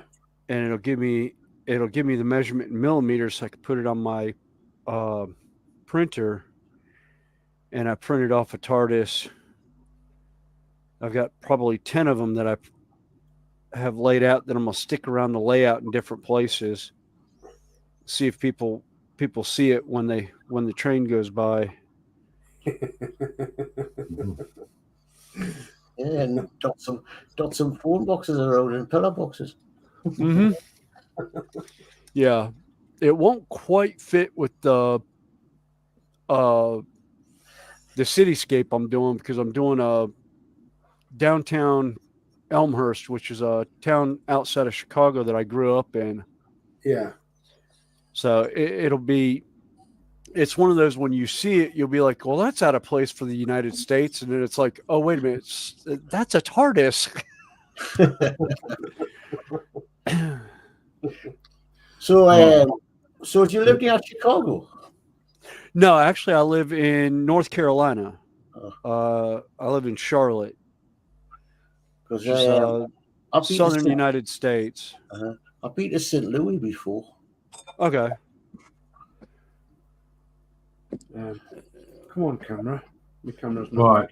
Let's come over and see Snowy, and then see what's. Have another look at this. Yeah, look at that. I got that side done. That's about as far as I'm gonna take that one. There's a lot of detail in. Oh yeah, I just, the 148 detail on this stuff is just insane. It's supposed to look like a starship. Yeah. There we go. It finally focused in. Yeah. It's got very. There's like It's got very like steampunk sort of vibe. Yeah. Yeah. It's that gothic steampunk kind of. Yeah. Yeah, they're lovely. Right, cool. Well, sorry the time's been short, Snowy, but yeah, it's. We don't see no. I wasn't expecting y'all up at this time anyhow. I was surprised to find y'all on. No, it's been late for y'all there. Pleasure to have you on with us. Oh yeah. Well, and yeah, it's been great to see John tonight as well. He was on the panel earlier, so we've been very privileged tonight. So thank you very much for joining us for a bit. Oh yeah. And yeah, it's been great fun. When you back on again? I'll be back on Sunday with Dragon Lover. Probably the only other. Really, it's the only time I can get on, just because so much craziness at the house going on and everything. Yeah. Well, you've got goodness me, Thursday tomorrow, so can't even think what's happening tomorrow in our community. We've got down on tomorrow. No, I'm not sure if Sprue's doing one tomorrow, or is it Friday? I can't remember when he does one. But it's either Sprue, JC Bricks, or someone else. That's for Friday morning. It'll be 8 o'clock in the morning, or be 9 o'clock in the morning for us. So I'll actually be at work at that point in time. I'm usually on break when they go on. Yeah. And Friday night then will be Alex with his camper. Is that correct? Yeah, camper. Over there. Yeah. Oh. And you got your Bedford on Saturday? And we've got the Bedford on Saturday, but Saturday morning there'll be Michelle's Crafting Corner at 11 o'clock Saturday morning. And then, the Bedford on Saturday. Nice. Wait, I'm holiday to see that. Michelle's Crafting Corner, I'm always in bed. Because as I say, I do night shift. Oh, well, I was then on we- the other Saturday, but Saturdays are hard for me because now I'm doing this diety thing. I need to food prep, and I'm just cooking all day Saturday. So, but I'll be on there as long as I'm invited, of course. I'll be on there hopefully Sunday morning. And then hopefully I'll join Connie and yourself on Sunday evening. All right. There's Yeah. a spot there. So yeah, it's always good laugh there. So I can watch it, but I can't get on the bench because I'm getting my tea and sorted, ready to go to work. Yeah. It's great because I can Todd and all that. So I usually watch a show in the middle of the night when I'm on night shift. Hobbytown Modelers, yeah. Oh yeah. Yeah. Because I'm a carer, so my job on night shift is pretty. I'm looking after one fella, and he's paralysed neck down over, and every 2 hours I've just got to turn him. So you're sitting watching the television, and as I say, that's usually rubbish. So I'm usually sitting watching Hobbytown Modelers, and when they're on in early hours of the morning to me, but it'll be the afternoon to them. Yeah. perfect. Okay, cool. Yeah, well, that's it then. So that's a bit of what's coming up, and yeah. Thank you, Yeah, everyone. Horlixs guys, thanks for having me on. No, You're thank welcome. you. It was a lot of fun. You're Yeah. welcome. No, it's been great. Very privileged to have you on. Thank you. Yeah. And the same for John's model making as well. It was nice to see him live as well. This one goes out every fortnight, so if you're around. All Yeah, right. this one's every fortnight, and then we're trialing it now where we just do random pop-up ones as well. Yeah. So Okay. there might be some more, but obviously Little History's on quite a lot as well. So Yeah. we'll see. It's just going to be a case of like if we're doing something, we might just pop a live up and see who's about. You know? Yes, It might actually, be- that's what I was going to do today. Anyhow, I was thinking about doing a pop up, and I was like, I started looking at the time when I got down here and got started on stuff, but I was like, oh, nobody's going to be up on the UK crew. And then I saw you pop up, Horlixs, and I was like, oh, MCC's going. Huh? Okay, they're doing a late night tonight. Hope they don't have work in the morning. Yeah, we've got but yeah, cool. Right. So yeah, I'll let you say whatever you're saying. I think we've all said it. Well, yeah. Yeah, so what you say? Good night, everybody. Yeah. Good night, everyone. Lovely. Good night. Thank you very much. Good night. Good night. We'll see you on the next one. Thank you. Thank you. And there we go. Thanks, guys.